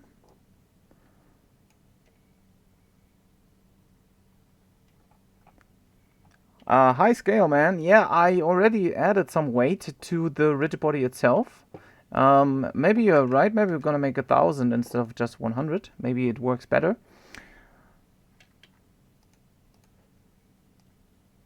But yeah, kind of wobbly, but still looks better at least. So yeah, not too bad actually. So what we're gonna have now is we gonna have these wheel colliders, which kinda, well, not completely 100% work, but as you can see, which are taking care of that. Probably I'm gonna change the chassis collider not to be a box but a mesh collider, so we are a bit more precise over there. I'm not quite sure if that works better or not. And yeah, the mass, okay, non-convex ones are going to be not working over here, so we enable convex and see what's going on. It's still kind of wobbling around on the chassis, so maybe gonna make it 3000 or something. Hey, unit codes, thanks a lot for tuning in. I'm doing quite hard over here trying to get this tank stuff running. So as you can see, the actual mesh collider is okay-ish, but the rigid body needs to have the correct weight, I believe. So let's try again. It's kind of wiggly. Let's put it along, push it around a bit. Yeah. As you can see, it's super wobbly over there. I believe we cannot go too high with the mass and not too small with the mass, so probably 1000 was kind of okay-ish. Yeah, super jigger movement. That's probably the case of the rigid bodies and also the wheel colliders. So whenever the... Oh, that's funny. Now the chassis drives, but leaves the tank alone over there. That's funny. But looked awesome, kind of. Yeah, so as you can see, we have still some kind of a gummy bearish movement over here. But as you also can see, we don't have the wheels currently connected, kind of, to the wheel collider. So they are not like following the actual movement of the wheel collider. This is actually using the RB physics, so it's a rigid body physics. So there is this chassis and it has a rigid body component. Probably I'm gonna put this directly onto the tank, like over here. In the first place, I don't know if that makes any sense, but we can copy this probably. But as you can see, there's also this collision object, which should take care of that complete stuff over there as well. So currently, I don't have any movement inside. The movement is just by rotating the wheel collider. It's not the hard part. The hard part is to get the settings right. So the actual objects are going to do what they have to do, as well as that the wheel colliders are not like super jiggly over there and work as they should. So once that is happening and the wheel colliders are connected correctly, then that is working. And yes, the actual stuff is going to happen in fixed update because of the rigid body movement, of course, or rigid body physics. So whenever you code in stuff like, okay, give some beef, or you can even give some push, then you always do this in a fixed update. Otherwise, it doesn't make sense and will be super unprecise in the future. Okay, so yeah, what do we need to do next? Well, let's take a look. I believe I had a setting somewhere or some where maybe I have an old project where I can take a look into. Maybe I'm gonna try to find it pretty quick and see if I find it, then we can, or I can, let's say, well, not cheat, but we maybe get this one a bit better running over there, like with all this wheel colliders and stuff like that. I believe I did this like super long in the past by, or within Unity 5, I believe it was. It's quite a bit ago. And so, but we still want to take a look into this, I guess. And maybe I can find something nice, like a nice wheel collider setting here as well, for example, for the actual content. Okay, so since I had some, or at least I had one asset which was taking care of the actual wheel collider stuff already. And I had some tank treads, I tested some tank treads already as well in the past, but I don't remember where I had the project. Let me go. I believe that was a... I'm gonna open my Unity up and pretty quickly see if I find the actual project pretty quick, and maybe we can take some idea behind the setting. I'm gonna drag this onto my other scene, and I believe it's quite old already, so I'm gonna add a project. I hope I can just simply do this, but I should be able to do this. So I go pretty quick. So inside over here, maybe we can get a bit faster to the goal over there. So let's see where I got this. Seems to be also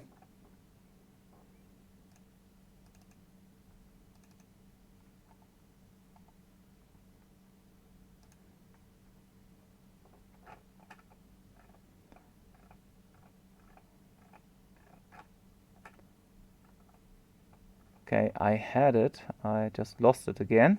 Just a second. So we can take a look into this. Yeah, that was truly in Unity 5.6. There is some asset.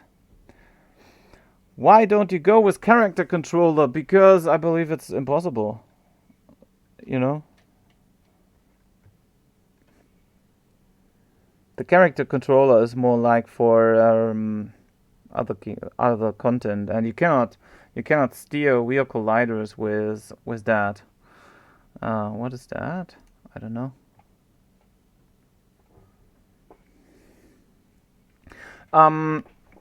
So what we need to do is, or what we need to have over here is a kind of, I believe in the past it was like a special settings where, or a special setting where the actual, come on, where the actual colliders have to head in a specific order to a specific setting and stuff like that.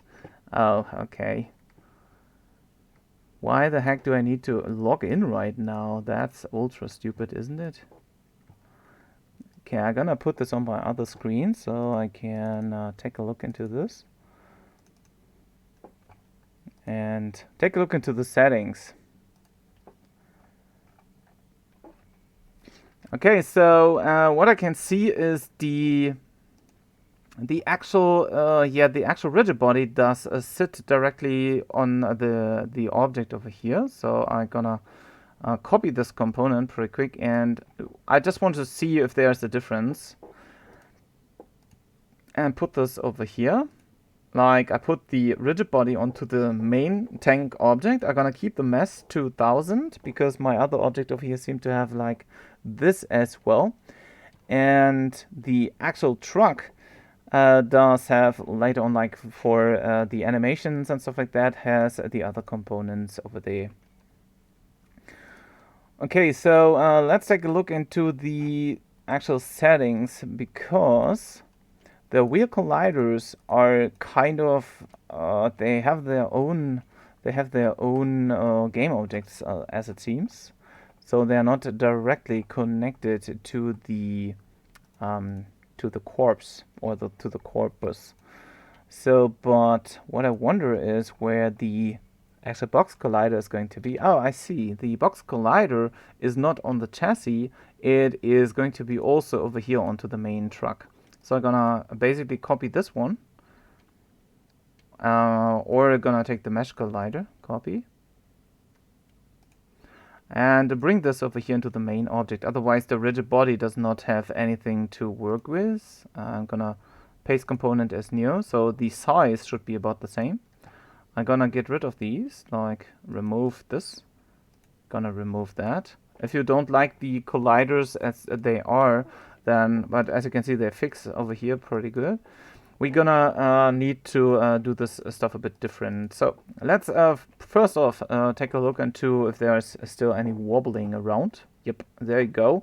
So the mesh is going to fall through now, and I believe that's due through the actual wheel collider settings over there. So let's see what we got inside the wheel colliders as settings. So I'm gonna take a look into my points. All of these do have, my wheel colliders over here do have a higher mass. So most of them, as it seems, are like 1,000 in mass.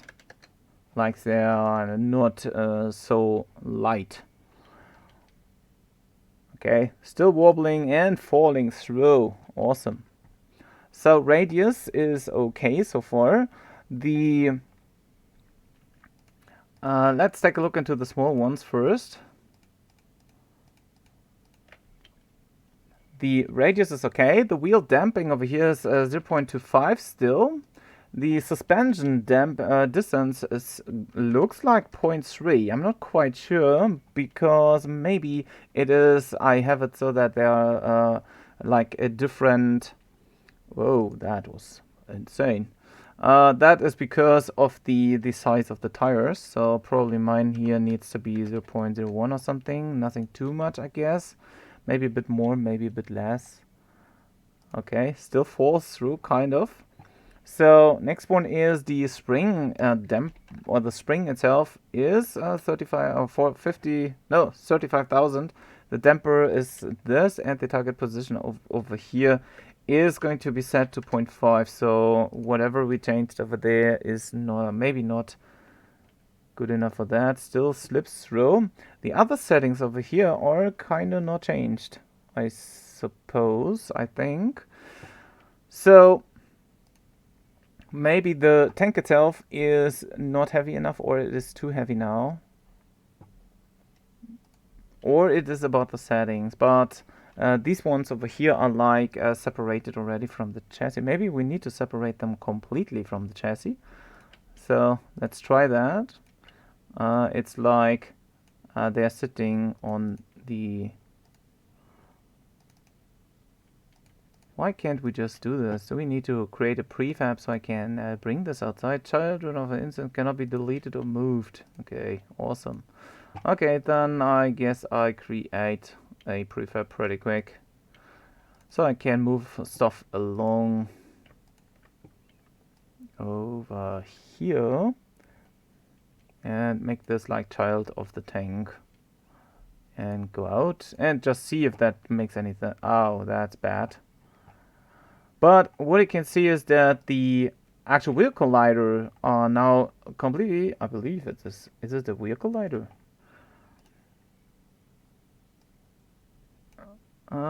Yes.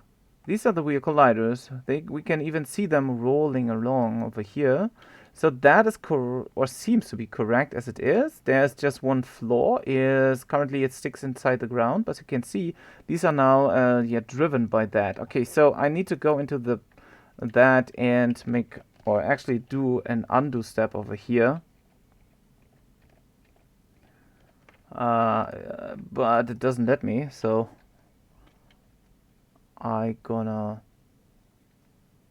nope, that's not what I wanted, I guess. So what we need to make sure is I get rid of this prefab pretty quick and create a new one. I hope it was just that. Create a new prefab. Gonna open this, and I want to make sure that the points, as they are with their things, are going to be part of the tank. But we want to make sure that, oh no, not like this, that the tires are going to stay connected as children, like so. I believe that makes everything way easier and more working over there. So they are not connected to the chassis, they are connected like to the actual tank point over there. I press play and see what's going on, just in case. Okay, so the chassis flies through. That's funny. But when we now move around the tank, we kind of roll around with the wheel collider. It's still a bit wobbly, but they do what they should do, it seems. There, of course, are some more things we need to take care of. Is like the wheels itself need to make sure that they follow the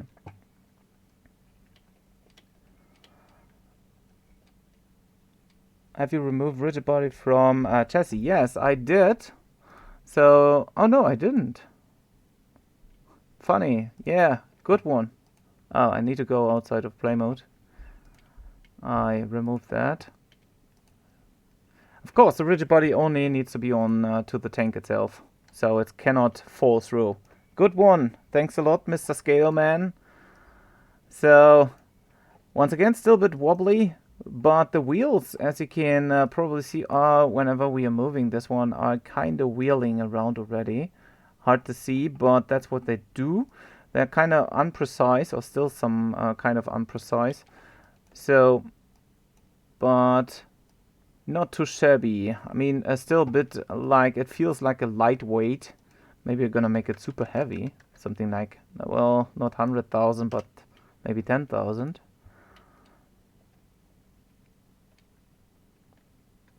Well, no, that seems to be too heavy. I don't know. The mass is going to be a kind of tricky one, it seems. 500. Still kinda gummy-ish, like rubber. Maybe that can also probably be because of the suspension distance. Maybe I'm gonna put something like 0.2 or something, so we have at least a bit of suspension.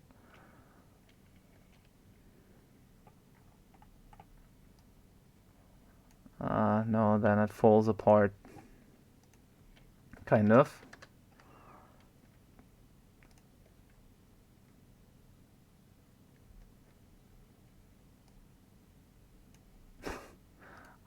Super funny. Super funny. I believe the big ones cannot have a suspension rate like, or a suspension distance like 0.01 or something. But let's play around with the mass of the wheel colliders. So probably we're gonna make them not so heavy. Maybe we need to make them more heavy. Oh, it falls apart because I'm dragging not the complete tank, but just the tires. Yeah, it's still kind of wobbly, as you can see over here, but I could believe it's a good start, or a good starting point.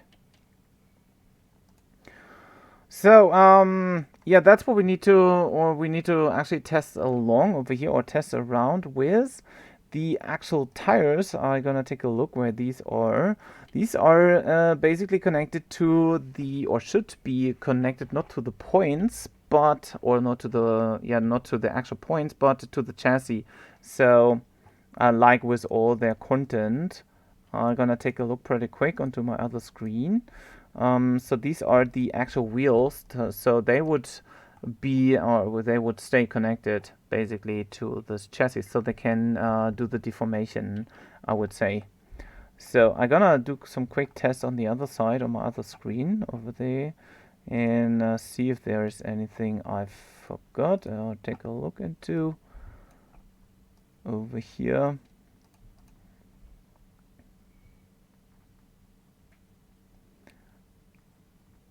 Oh, let's maximize on play on. Gonna now drag this.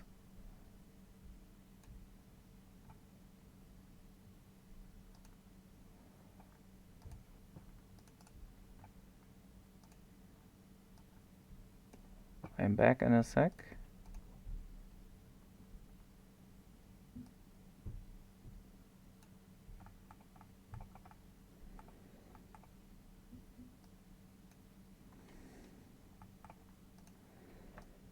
Just need to test some small things over here.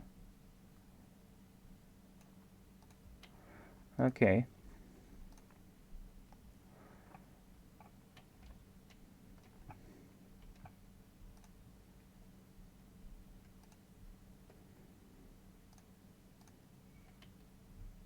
I just wonder where or how we gonna do the mesh connection to the actual, like these tires. We want these tires to deform themselves whenever they are like going over a surface. So what does it mean is that when we are basically moving the wheel collider like this one, Currently I'm in play mode, that's why it's now so whopping or hopping around. So whenever we move this wheel collider, that the mesh is going to work with it. So, but since we do not, or actually the point is going to hold the wheel collider, we probably need to have some special settings so the actual tires are not like directly connected to the point, but they follow anyhow the wheel collider itself. So we gonna understand Unity understands that whenever we like drive over one of these parts, like so that I didn't want it to do this. So whenever this is like falling down, that the wheel collider is deforming our actual mesh, which currently it doesn't do. It just takes care of the of the rotation and stuff like that and the physical components, but it doesn't take care of the wheel, so it is not like, because of the damping and stuff like that, so it's not like pushed inwards by whatever the damping should be, or the suspension in this case. So once again, I believe that these suspension parts over there, the suspension distance for the small wheels, need to be way higher, otherwise it does not work as it should. So probably we find a sweet spot over here for the suspension damping, because that is the actual necessary part where we are damping into, or from and into. Maybe it's something like this. Once again, there is like hundreds of things we need to test out, or you need to test out on that, because this is once again a rather huge topic. Okay, there we go. What you can see now is I increased the suspension distance, but what you can see now is that the wheel colliders are not driving the actual mesh. So meaning, let's take a look into this one. This one is like hanging downwards now by the suspension from the center point, but the mesh itself is not where the wheel collider is.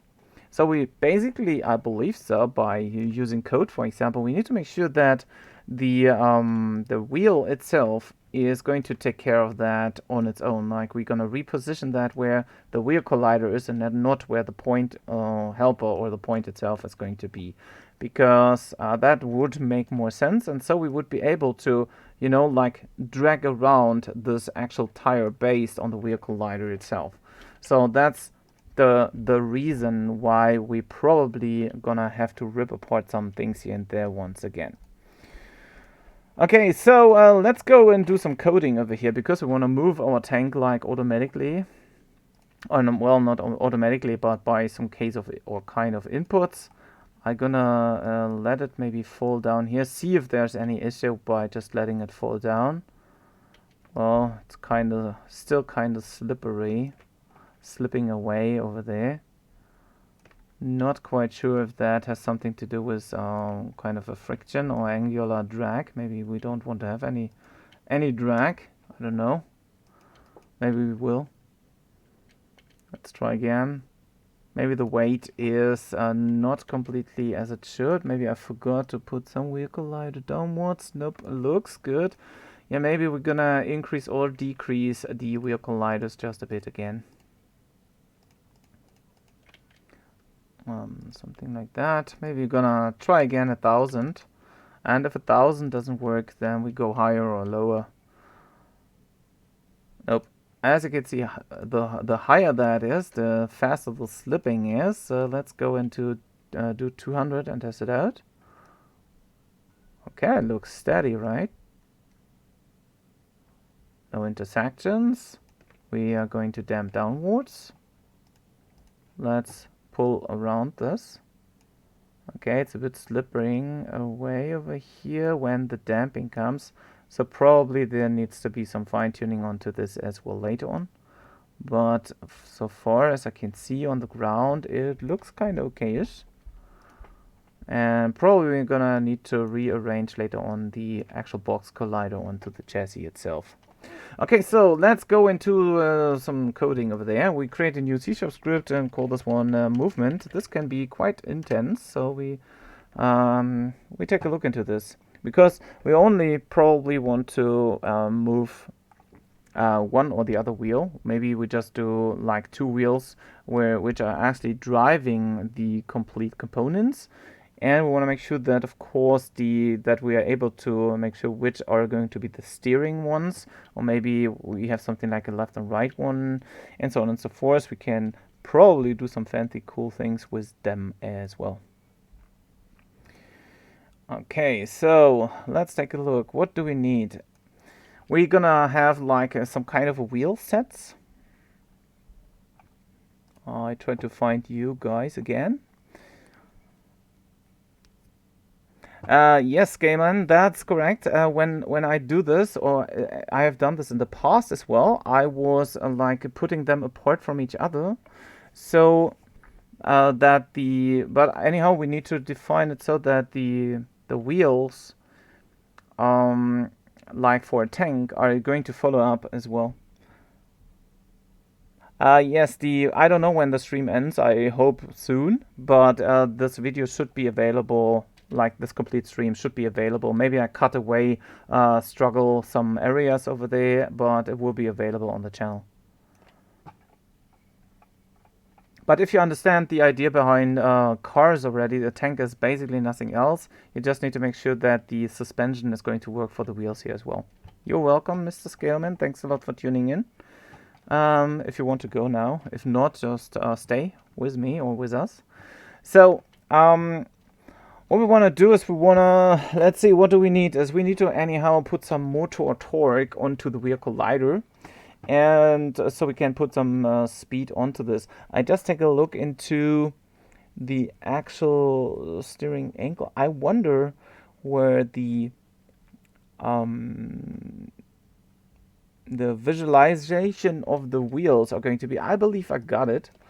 So we can basically rotate the wheels by the speed, or in this case by driven by the wheel colliders, but also we need to kind of move them upwards and downwards based on where the position of the wheel itself is going to be. So probably, as you're maybe right, is that we need to take away these tire parts, like these four ones, which gonna have the suspension on, and we gonna maybe put them separately anywhere. Okay, so I'm gonna open this movement script or put this onto my tank. I'm gonna double click to open, and there will be some warning messages and stuff like that going on. Just ignore them. And once it's open, we can go into that and see what we can do with this, so, the tank itself.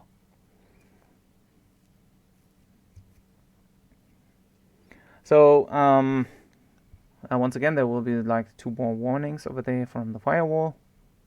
Just ignore them. There's one, and there's going to be another one. There we go. So what we want to do is we want to visualize the wheels and give some torque into update. And we have multiple possibilities to do that. We can, for example, give some torque onto them, like by using some kind of a group. So we're gonna do the steering from let's say the bottom 4 wheels at the same time, or we just define one wheel, which is going to be a motor wheel in this case. It depends probably onto the actual setting we're gonna make over there. Okay, so let's see. What we can do is we can first create just a small class over here, which is going to be a wheel set or something. So public class of wheels, or wheel set. Once again, you can name this whatever you like, and please. And in here we want to have like the connection to the wheel collider and the connection to the actual mesh, so we can deform the mesh position based on the wheel collider's position. So, and we can probably do something like if that specific wheel gonna have a motor or not, and then we can say, okay, it's a left mesh, it's a right mesh, or it's both meshes at the same time, and so on and so forth. But since the tank has the left side and the right side, we're gonna have multiple wheels to take a look into, or the wheel sets in this case. So what we're gonna do is we're gonna have something like a wheel collider connection, typos, wheel collider, this one, and we're gonna have this like we can probably name this like wheel COL. So That's where we drag our wheel collider into, and then we have a game object, which is going to be our actual game object or a mesh, to which we want to deform, like rotate and scale and stuff like that. So we're gonna put a game object over here, and this is going to be just our mesh or our wheel. So with an extra class, we want to make sure that we can see this, so we need to serialize that. So we can say something like system.serializable. Otherwise, we have no access inside our info later on. Then we want to make a list. So we say public list of type, oops, typos, of type wheel set, so we can put in like hundreds of wheel sets together. So there's just one wheel has one mesh and one collider. We can also put multiple, like left side and right side, and we can also define something like a boolean for is it a motor or is it not a motor. So probably we're gonna put this in here as well. So public is motor, so we can define if something is going to be a motor or not by using a boolean over there. So, and this wheel set list, by the way, is our wheels, or whatever. And we're gonna initialize it already to be a new list of type wheel set, open close parentheses, close the line with a semicolon. So what we now want to do is we want to do all the visualization, and probably we're gonna put in an extra one like for the maximum motor torque. So how fast our object is going to follow up over there. So we say public float maximum motor torque. Once again, we can later on go into, or you can optimize like also the steering, the wheels, like the damper and all the other content. But for now, we want to make sure that we can move our tank over surface. So the tires are going to follow the surface as well, like however the wheel colliders are going to move. And that's what we want to do over there. I believe we don't need start, so I get rid of it. And why ever that is here, I don't know.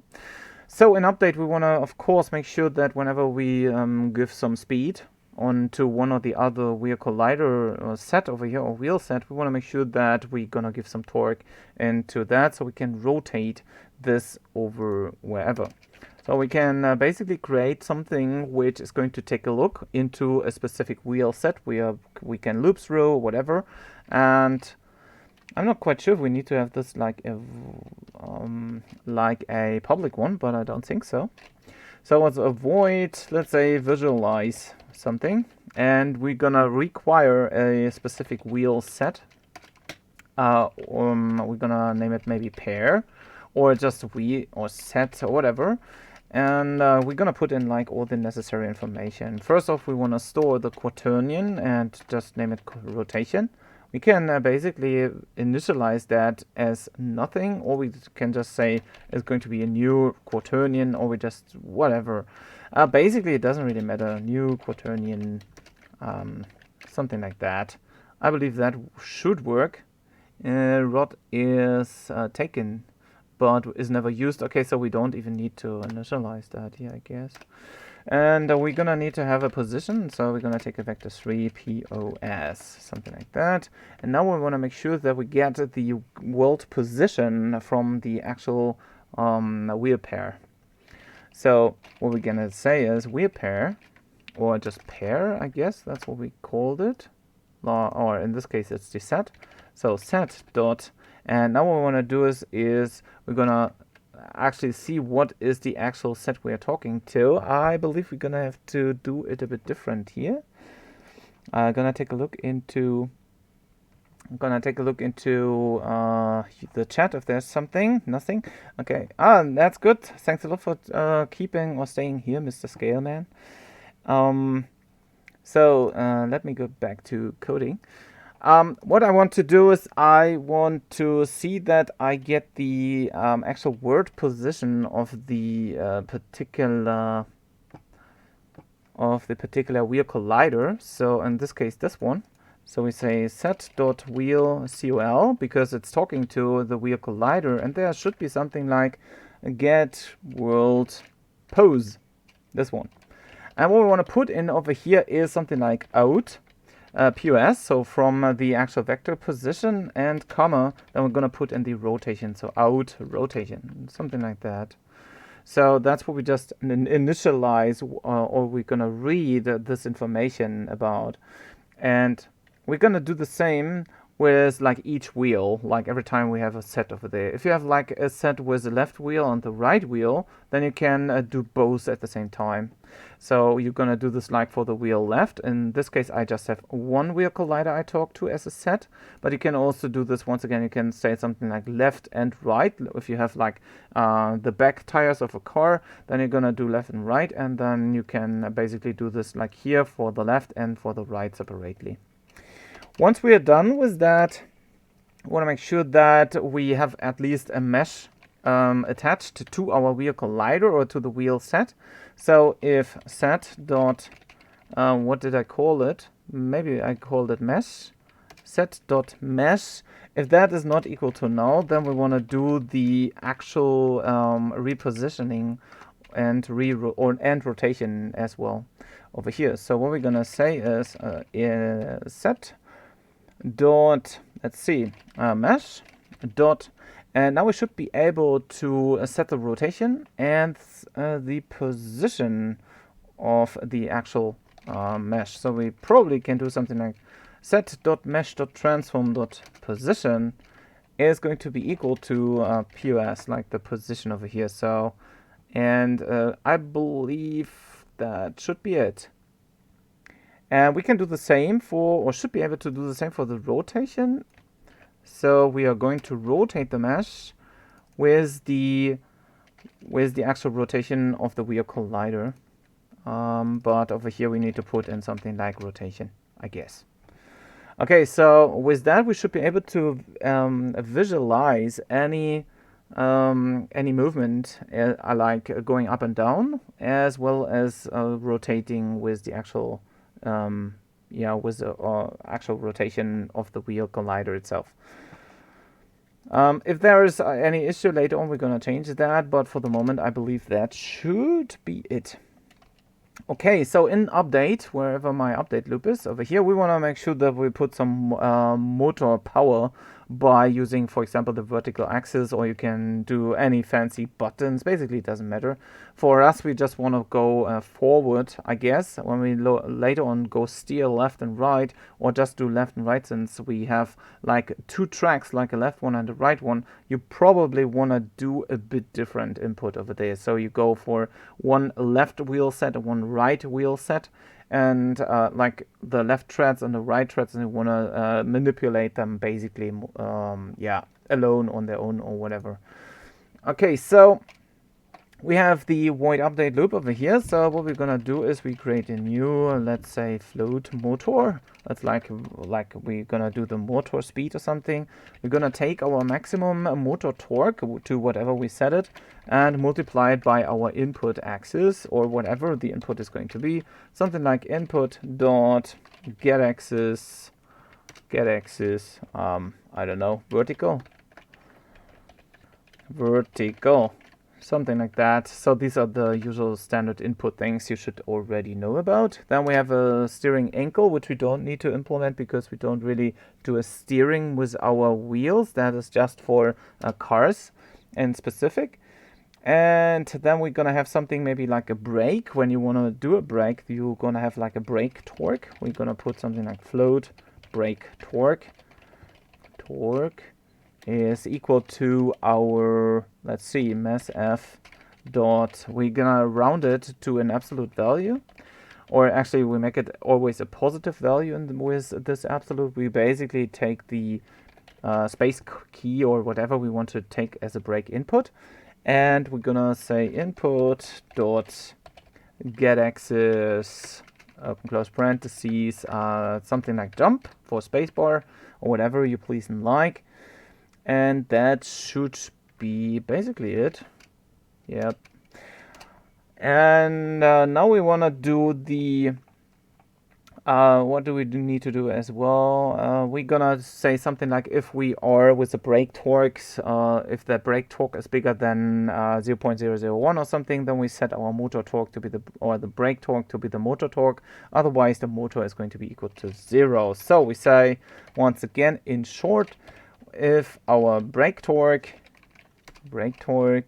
is actually bigger than 0.001 f or something like that, If that is the case, so we are higher than this particular braking, then our brake torque is like converting now to be our maximum motor torque. So we do an actual brake with that. And our motor is going to be set to be 0. So since we don't give any more torque to it by the horizontal, or in this case vertical axis input. Okay, so this is like for braking and steering, and if that is not the case, then like we're gonna have to revert it or just say else. We want to make sure that our brake torque is equal to 0. Now we need to loop through all our wheel sets. So we say for each, or for loop, doesn't matter. For each, whoops, for each, open close parentheses, for each wheel set. Let's name it, I don't know, S or set. It doesn't really matter, I guess. In our wheel, what do we name it? In our list over here, in our wheels list. So in wheels.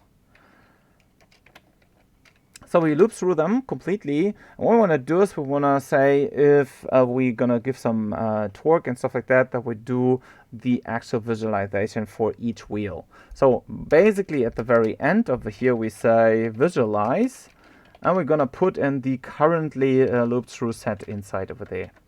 So something like this. So this will automatically go and do the visualization over here by getting the wheel position out of the position and the rotation over there as well.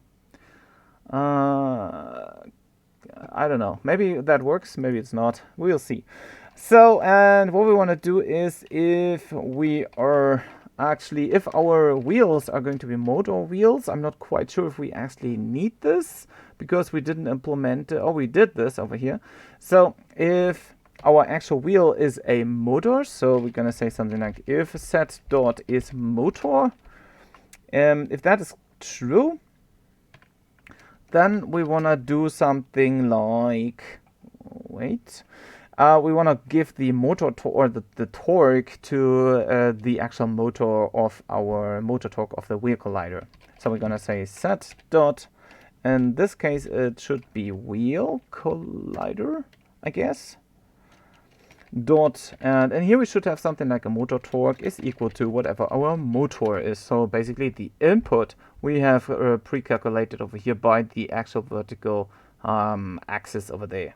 So if our wheel is a motor wheel, so we can just select it by making on or off, then we are able to put the motor torque of the wheel collider to be whatever the calculated motor is.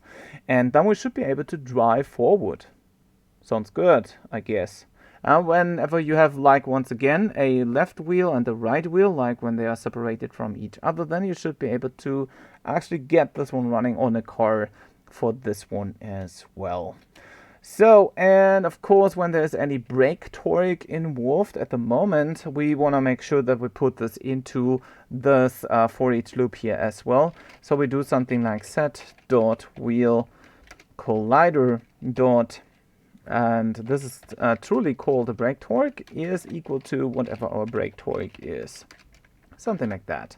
Don't forget to save. Let's go back to Unity and let's take a look into our movement script over there. I'm gonna switch back to the chat. Nothing new over here. And we're gonna wait until the compiler is done and we're gonna see something, at least, hopefully. There we go. So we have a maximum motor torque and we can put in some wheels. Let's say we're gonna put 2 wheels, like a left wheel. Whoops, what the heck? Like a left wheel, like one of these, and a right one. So what we need for that is the actual game object, which we want to drive by that. Probably we're gonna need to have multiple, like 8 in total, like 1, 2, 3, 4, and 1, 2, 3, 4 on the other side as well. Maybe that makes more sense, but maybe only 1 or 2 are motors, since as you can see we have this motor setting over there. And we can also put in something like this is just a wheel set of this and that amount, like that we're gonna have like multiple ones inside one class basically. So we basically could put something like a left list and a right list, and then put just all of these elements over there as well. Okay, so what do we need is the wheel colliders are going to sit on the points. Probably I'm going to rename them, so it's for me maybe easier to see what they are actually about. And the connected tire is probably not necessary to put this onto the chassis as a child object, but we'll see. So our first element, I'm gonna start like from top to bottom. So I'm gonna take the point one as our wheel collider, and the mesh is going to be the linked mesh over there, this one. So, and the next element is going to be like the other three over here as well. So once again, go top to bottom. So point three, we started with point two, so this is this one. And I'm gonna like open all of these points now. This one is not necessary, but these should. So this one is a big one. The number 6 is a big one. The number 7 is also a big one, so we can close it. And number 1 is a big one. And number 6 is a big one. Okay, so we just need to take care of the small ones, since the big ones will not actually move with the wheel colliders. Basically, we don't even, I believe so, we don't even need to have some wheel colliders on them. But, well, that's up to you, I guess. Okay, so now I'm gonna fill in the information for just one side and the other side. I just later on need to see what is the front area, like what is the front side of the tank and what's the back side of the tank. But I believe we're gonna get the idea behind it. So, and what we need to have is like 8 wheel sets in the end, I guess. So I'm gonna open these all up, like so. So we can simply just drag the necessary infos inside. Okay, so point 3 is going to be here. Point 4 is this. Point 5 here. Then we're gonna have point 8, point 9, point 10, and point 11. And now we need to have the actual game objects. Probably once again we need to rip the meshes apart or away from that. So this is number 9. This is number 8. Make sure that everything is 100% precise and you don't have any mistakes in dragging. Number 3 is going to be this one, and this one is number 4. Good. Now we need to declare who is motor and who is not, and how much motor torque we're gonna give. We can start with 10. I don't know what the amount is, or the correct amount is going to be. We're gonna see this in a sec or two. So what we want to make sure is that, for example, the point number 2 over here, we need to see first where the frontal axis is. So this is the front axis, so we're gonna take the wheel from point 05 as a motor probably, and this one is number 11 over here. Yeah, probably you're right, Mr. Scaleman. I guess that's a good idea, just to keep them in for keeping them rolling in the end. So for like when there are like super huge obstacles, or there's like a big mountain or something where these can get some more grip in the end, if we're gonna make them motor as well. For the moment I don't implement them. I want to make sure that the other ones are going to do what they have to do, like that they are like taking care of their own wheel position and rotation, as well as move over these obstacles as they should. Okay, so I'm gonna make number 5 and number 11. I make them motor. Let's see where number 5 is. This one. And see what's going on. I mean, I have no idea. We're gonna see this whenever we put some stuff inside. What you can see is, Mr. Scaleman, you have been right. The actual wheels are now doing whatever. They are... But since they are like connected to the points, they do this fancy stuff over there, so I need to rip it apart. Okay, so let's see if I can move at least. Okay, good. I can move backwards with just A and like the W key and the S key. Of course, the wheels do some wrong stuff. And the damping or the weight of the tank is probably a bit too small or too huge. So what I do is I take these tires, like all the ones over here, and rip them away from the actual points and make them part of the chassis. It doesn't let me again. So I need to do this directly in the prefab. That's not cool. Maybe I should do this for the other ones as well, like for the big ones. I believe there shouldn't be any issue with that, but we want to make sure that they are like connected to the chassis so they can take care of their own, like this. So the points are separated and the chassis parts are separated. Oh, I forgot to do this. Okay, so let's take a look. Nope, they are still in a wrong connection. Maybe they don't even need to be connected to the chassis. Maybe I'm gonna make them just part of the tank. Come on.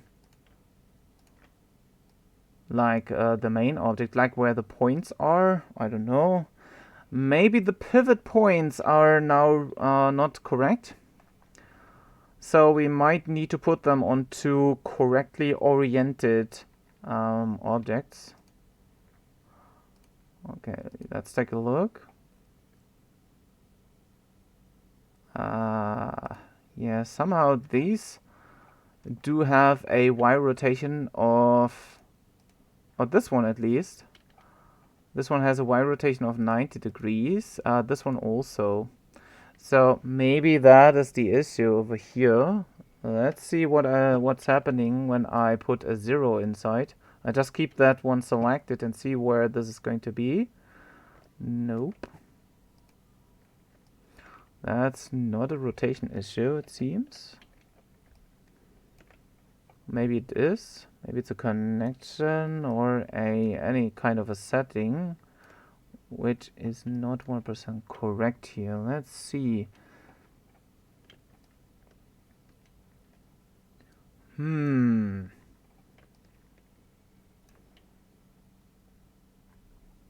mesh position, yeah, that's a question. I guess well, the point is these are usually they are like in the local space, like when you do normal rigging, they are in the local space of the points. But when you rip them away from them right now, like as I did, then you're gonna lose the actual local pivot, and that's why they're gonna have like a different rotation in the end. So now is the question, what is the actual angle about? But not on these, but on the tires. Because the points are also, since the points are connected to the chassis, the actual rotation is now 90 on the points already, but the chassis is like on a 0.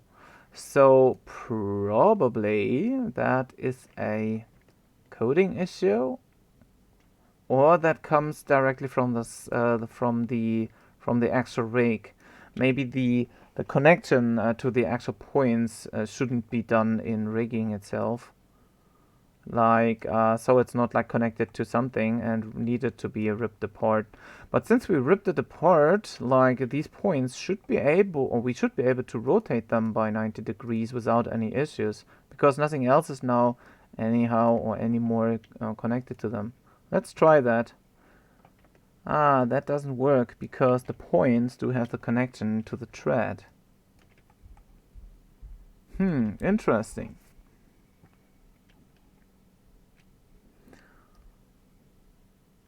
Okay, so that is the actual issue, that the points are not doing anything, and the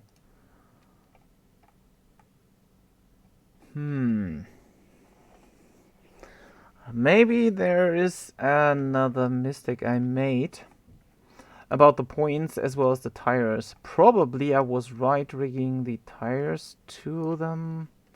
No, that wasn't working before.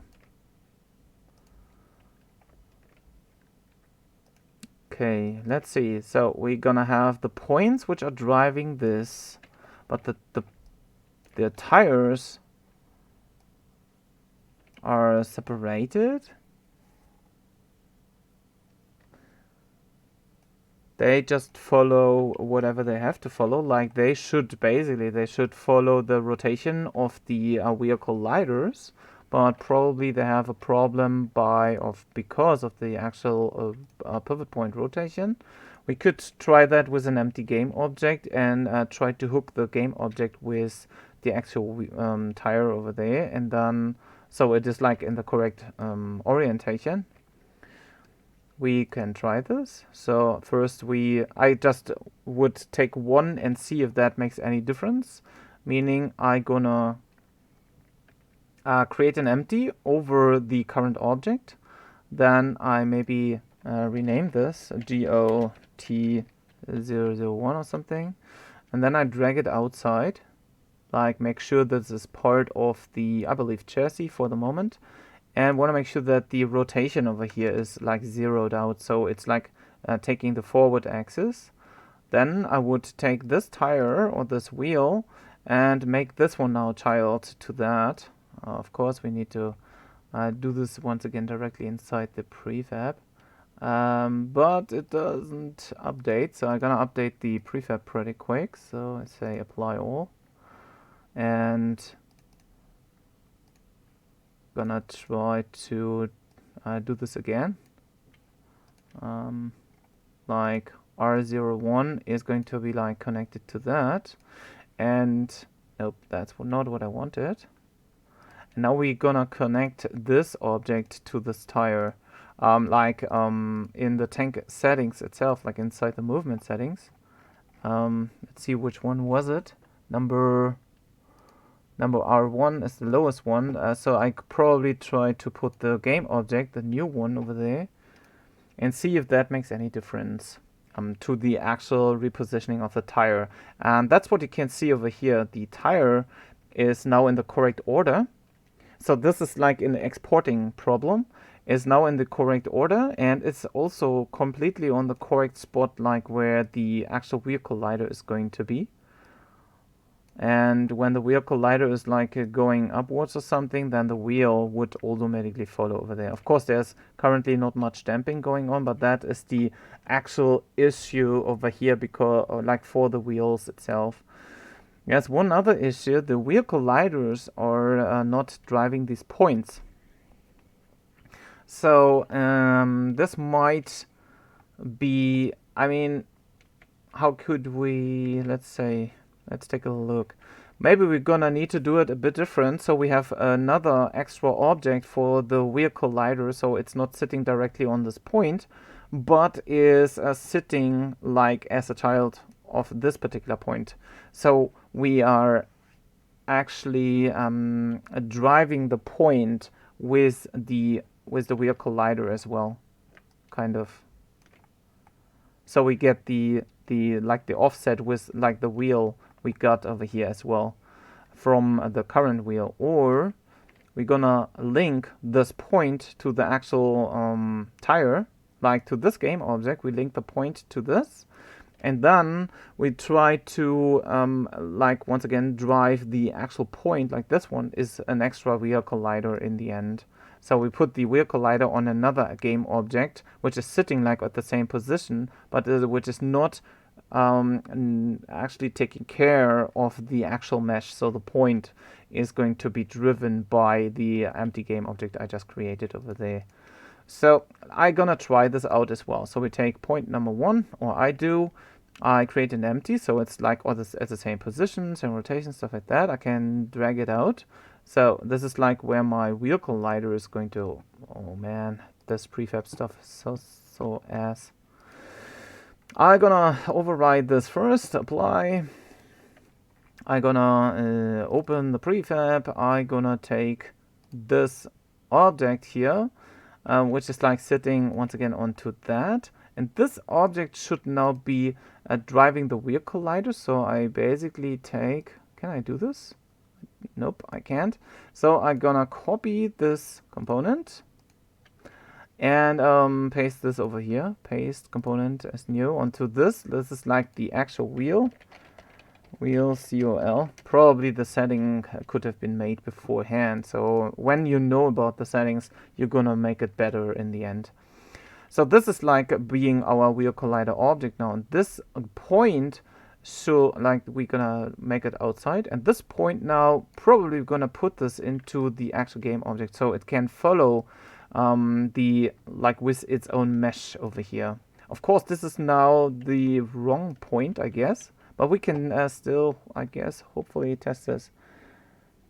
No, beforehand it was unpacked, so it didn't work anyway. So I can do unpacked prefab completely, but I guess I still have these issues in the end. I try, maybe that works. So once again, the prefab handling is horrible. So let's do this with another one, since I believe I took the wrong wheel now, the wrong point. Like this point here is not the correct point, so I delete it. Nope, I do not delete it. I undo some steps over here.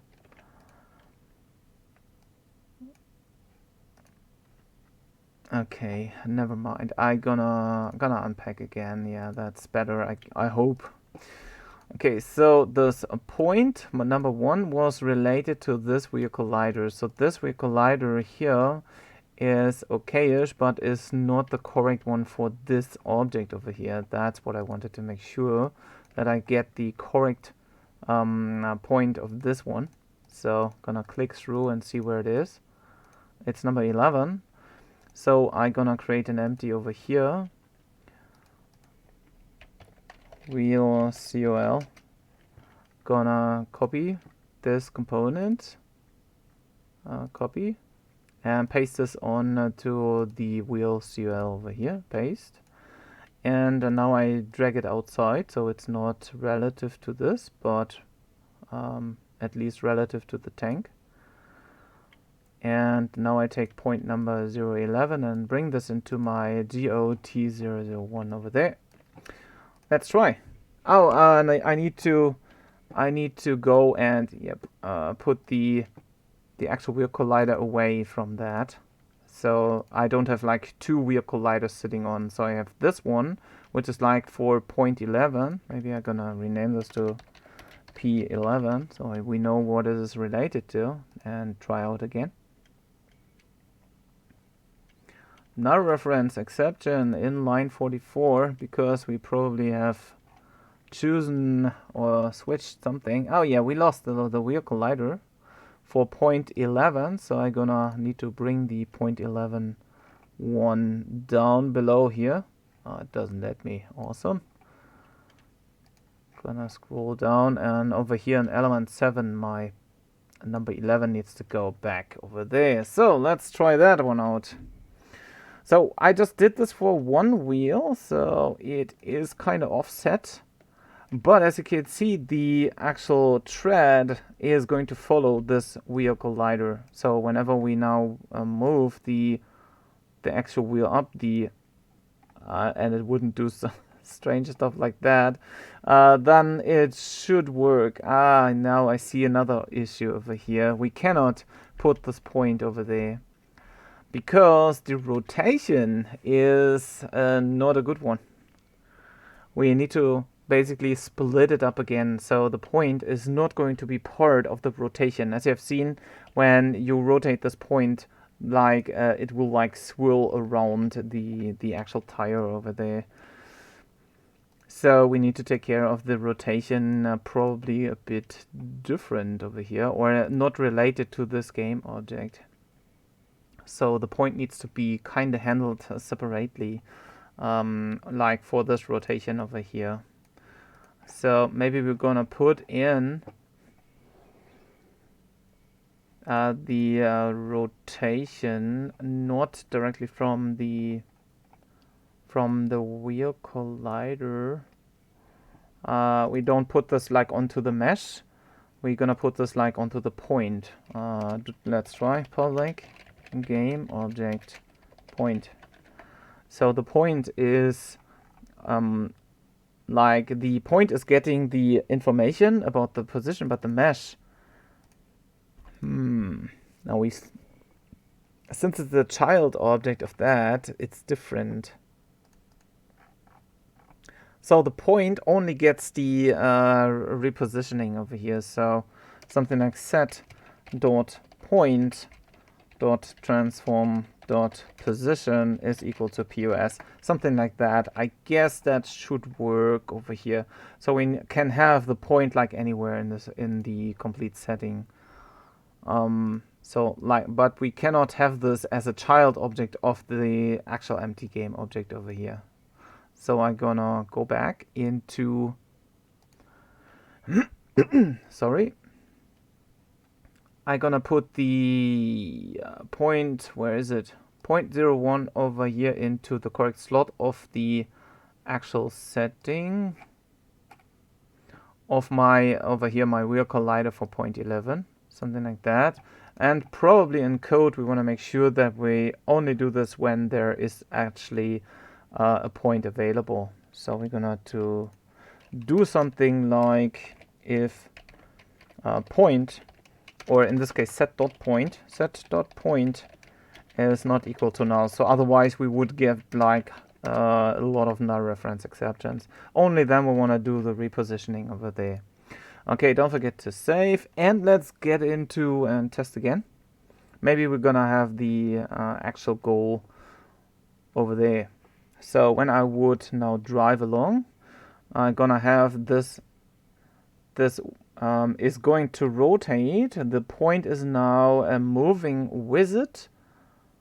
But actually, I don't know, my torque might not be too high enough. So like the motor torque, maybe gonna make a 50 and try again. Otherwise, I need to reduce the actual obstacle over here. Okay, that's a bit faster now. Okay, no, he cannot bypass this. I'm gonna reduce it just a bit in its height. Something which we should actually go over. So it's falling down quite fast. Let's see if we can bypass that. Oh, that was a bit too fast. Okay, so what we now just need to have is more like a better damping mechanism, I guess. It's kind of unprecise, but it's kind of works. Yeah. So the last part actually is just to get the settings for the wheel colliders correctly, like for all the points and stuff like that. As you can see, if you do this once, you're gonna have to do this for the other ones as well. We need to take a look into these. Once again, these are the actual points from moving the threads around, and maybe we're gonna have to be a bit more precise with these settings over there. So maybe it's something about the damping rate, maybe it's something about the suspension distance. If there's like no suspension distance, maybe we can move the center away a bit, or I don't know, maybe we can do something with this a little wheel collider. So as you can see, currently it's quite low over here, but let's go to wireframe mode. So this is the actual suspension area. So here's the mass point, and here's the current, like the suspension distance. When we do this too small, probably we don't get any suspension. Yeah, that is probably also the point where the complete threads getting dragged down. But maybe I gotta have an idea. Maybe we just need to increase the wheel collider's radius to be something like that, so it is like including the thread over there, and then we can put something like 0.6 over there as a damper, and then we shouldn't have too much problems with that. Of course, it's now a bit bigger than the other ones. Let's see.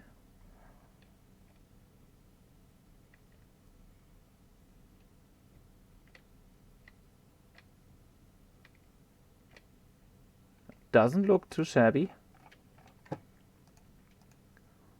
And when we go back to shaded mode, we hopefully see some impact on this already. Gonna press play again. Okay, it's wiggling a bit, but we want to see if we gonna, yeah, that works. So the actual thread, whenever we are like on a position over there, the actual thread is going to move with it. It's like it's bulging, or like a rubber band. It's like now bending onto this position. As you can see, there's also another wheel offset over here that probably comes from the actual game object, which is driving the point, like this one over here. And I believe our wheel collider is not at the back, but it is like in the center of our tire, I guess. Let's see, where is our wheel point collider? Yes, you can see, and that's why this distance is coming from. So when we now drag this one back over here, we shouldn't have like this outward looking wheel. Let's see. There we go, I guess. No, it's kind of centering itself. Okay, so let's see what is the issue of that outlooking one. Oh, it also gets now squeezed inwards.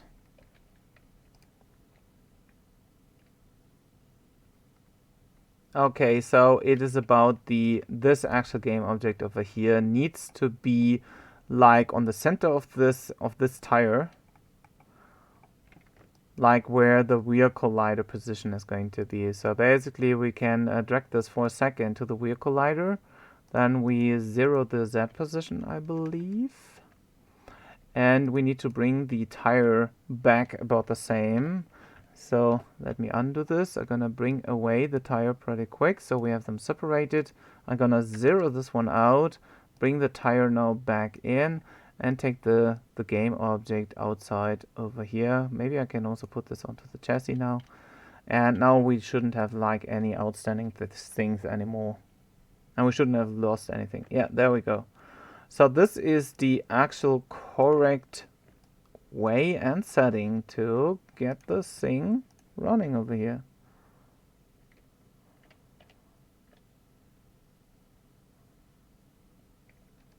There's just these other tires which now need to be fixed, but I believe that is it. So that was a lot of trouble over here, as you can see. Meanwhile, creating all that content, it takes quite some time to set it up 100% correctly. When I would have done the rigging a bit different in the past, then the actual setting may or not have been so hard. So in the end, you need a point which is doing which is like driving the threads over here, like all these points. You don't want to put the wheel collider onto these points. So basically I would do something like remove these components over here, and you want to keep them separated from anything, at least for the moment. So we're gonna put them, like next to each other. If I believe you can even put another empty game object somewhere and parent these points to it, so you just have these like connections to these points. Then you have to create, like for each wheel, like this one over here. You now need to create multiple wheel colliders for each of these objects. I'm gonna show you how you can do this rather simple. You basically create an empty game object for the particular point you have this connection to. You make an empty one and you just copy this complete wheel collider. I'm gonna do the same here, copy.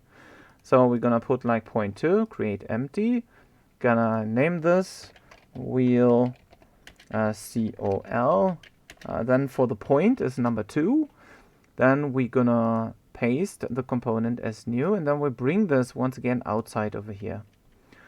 And for the since we have this strange rotation going on over there, we're gonna make sure that this object over here has an extra game object also coming from this point, basically. So we're gonna do another one. Once again, that is just a fix now, like an ugly workaround. So this is like for GO, let's say P2 as well. So GO P2, we're gonna put like this tire now onto this this game object, and then we drag this one outwards as we have done with the other one, and maybe bring this also here. So we got the tire and this, but we have like these separated game objects. They don't have anything, they just hold our actual tires over there, and then we just make sure that everything is connected correctly over here. So as you can see, all of these now are missing the components, but as you can see, when you go rather quick through it, you can literally create all of that content completely. So once again, I now need to connect this wheel collider, the one which is responsible for tire 04, as well as the actual point, to this. So in that case, the point is going to be 02. So once again, a naming convention is king. Probably I need to rename all of that. So the point is going to be this one, and the missing wheel collider for that is going to be the COL point 02 over here as well. So I'm gonna drag this inside over there. So this second wheel collider, like the lowest, the back side over there, this should now work here as well. Probably we get some null references since we cannot move because there's something strange happening, but we can actually take a look into what's happening with this game object. And we need to make sure, of course, that the game object is going to be correctly set it up here as well. So it's not the tire 04, but the game object, the new one, we have set it up over here as well. So it's not like going away. And since there's still this 90-degree rotation on this point, we're gonna have to do something like a 90 here, and the tire over there needs to have, I believe, a negative 90. Nope. We need to fix that first, I guess. So we bring like the what can we do?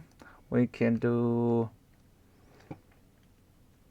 bring the tire pretty quick outside of this game object, do the actual corrected rotation, and then bring the tire back in. So, and now we should be able to see that this wheel is also working 1% correct. It should. There we go. So it also bulges the actual object over here. It's like falling downwards. And we can basically do the same for the other ones here as well. That's one thing I wonder, is the rigid body is not falling downwards, at least a bit. But I believe that's happening because of the null reference exception over there. Okay, and that's everything you need to do over here. So I could go and now through all of these points and do whatever I've done over here for the sake of completion. So probably I'm gonna do this pretty quick so you get an idea behind it. Once again, if the rigging part is done correct, I believe we can save quite some time over here. Like whenever you set these tank stuff up, that you don't have like to hassle or have any issues with the points itself. So once again, I'm gonna create a GO for number 3 over here, and once again we need to connect the tire completely correct to it. Also I need to do the negative rotation, or need to bring this one to a 0 Y position of, or Y rotation. Then I'm gonna see which tire that is. It's L03. Gonna put this over here. Then once again I take another one, make another game object, and this is going to be my, once again, my wheel COL, my wheel COL for number 3, or for point number 3, so we always know that, and we can always go and paste the component as new. And once again we need to make sure that we put this like outside over here. So, and I believe the rotation of these are not quite important, it seems. So now we can put like everything into this tire number, whatever it was, L3. So it's like this one. We can now take the game object and bring this into the mesh area over there. We can take the point number 3 into the point area. And we can take the wheel collider for number 3, for point number 3, into this as well. And we should be able to see that this should work as well. Hopefully. Well, if that was the correct, I believe it works, but the null reference of the other elements are going to be quicker in this. Or I just connected the wrong one, it seems, because tire 3 is going to be this one. So I'm gonna put this and this over here and try again. Nope, it still does strange things.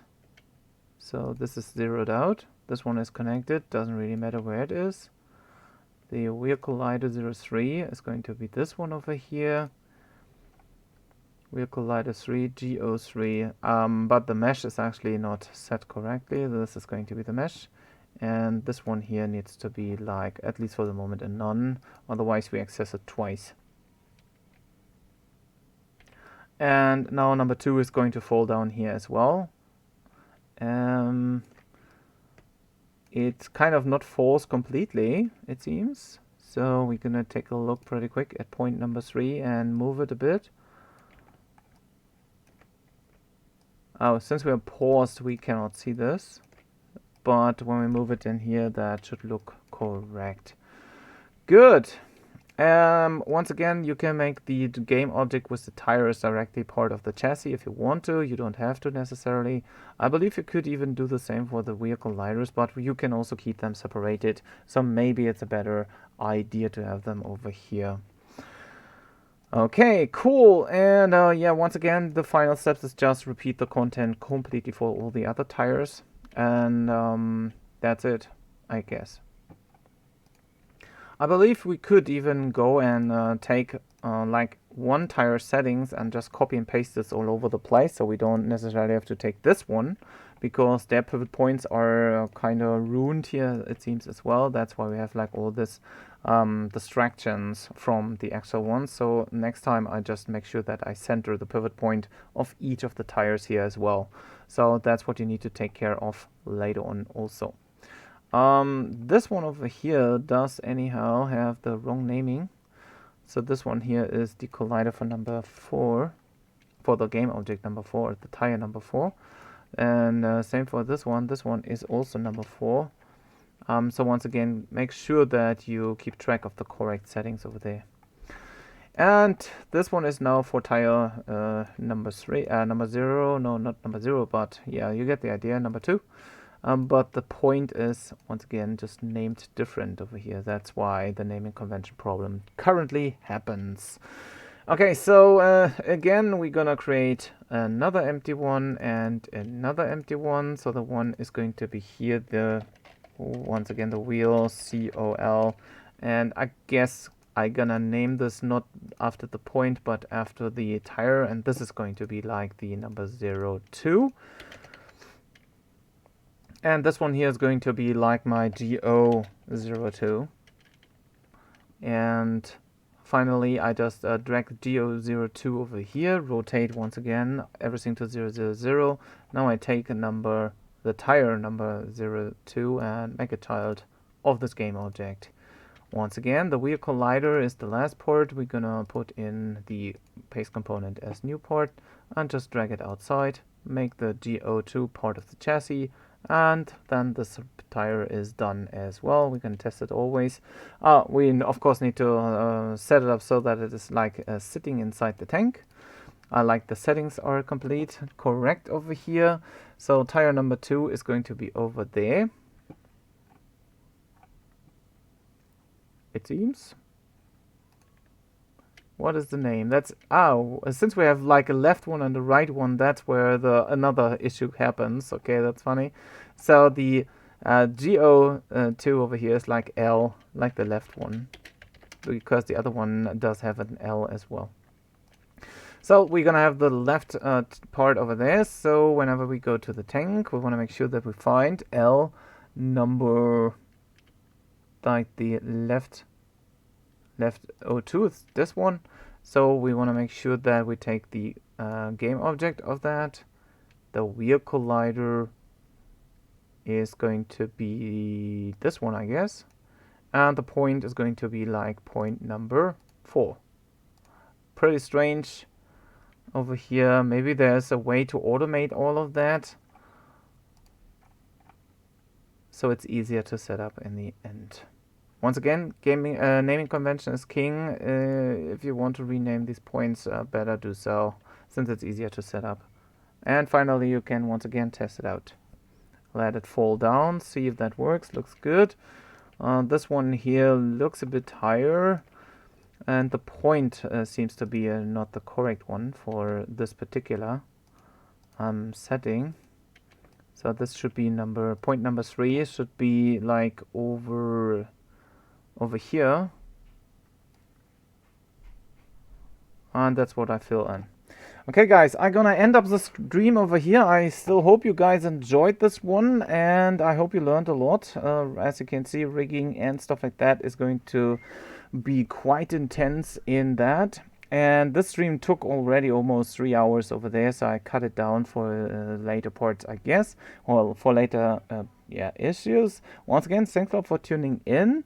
And yeah, I hope you guys enjoyed this one. Thanks a lot, Mr. What was your name? Mr. Scale Man. I'm glad you liked this one. And yeah, feel free to contact me and give me some like and subscribe and all the other content if you haven't already. And see you in another one. Have a good one, and bye bye.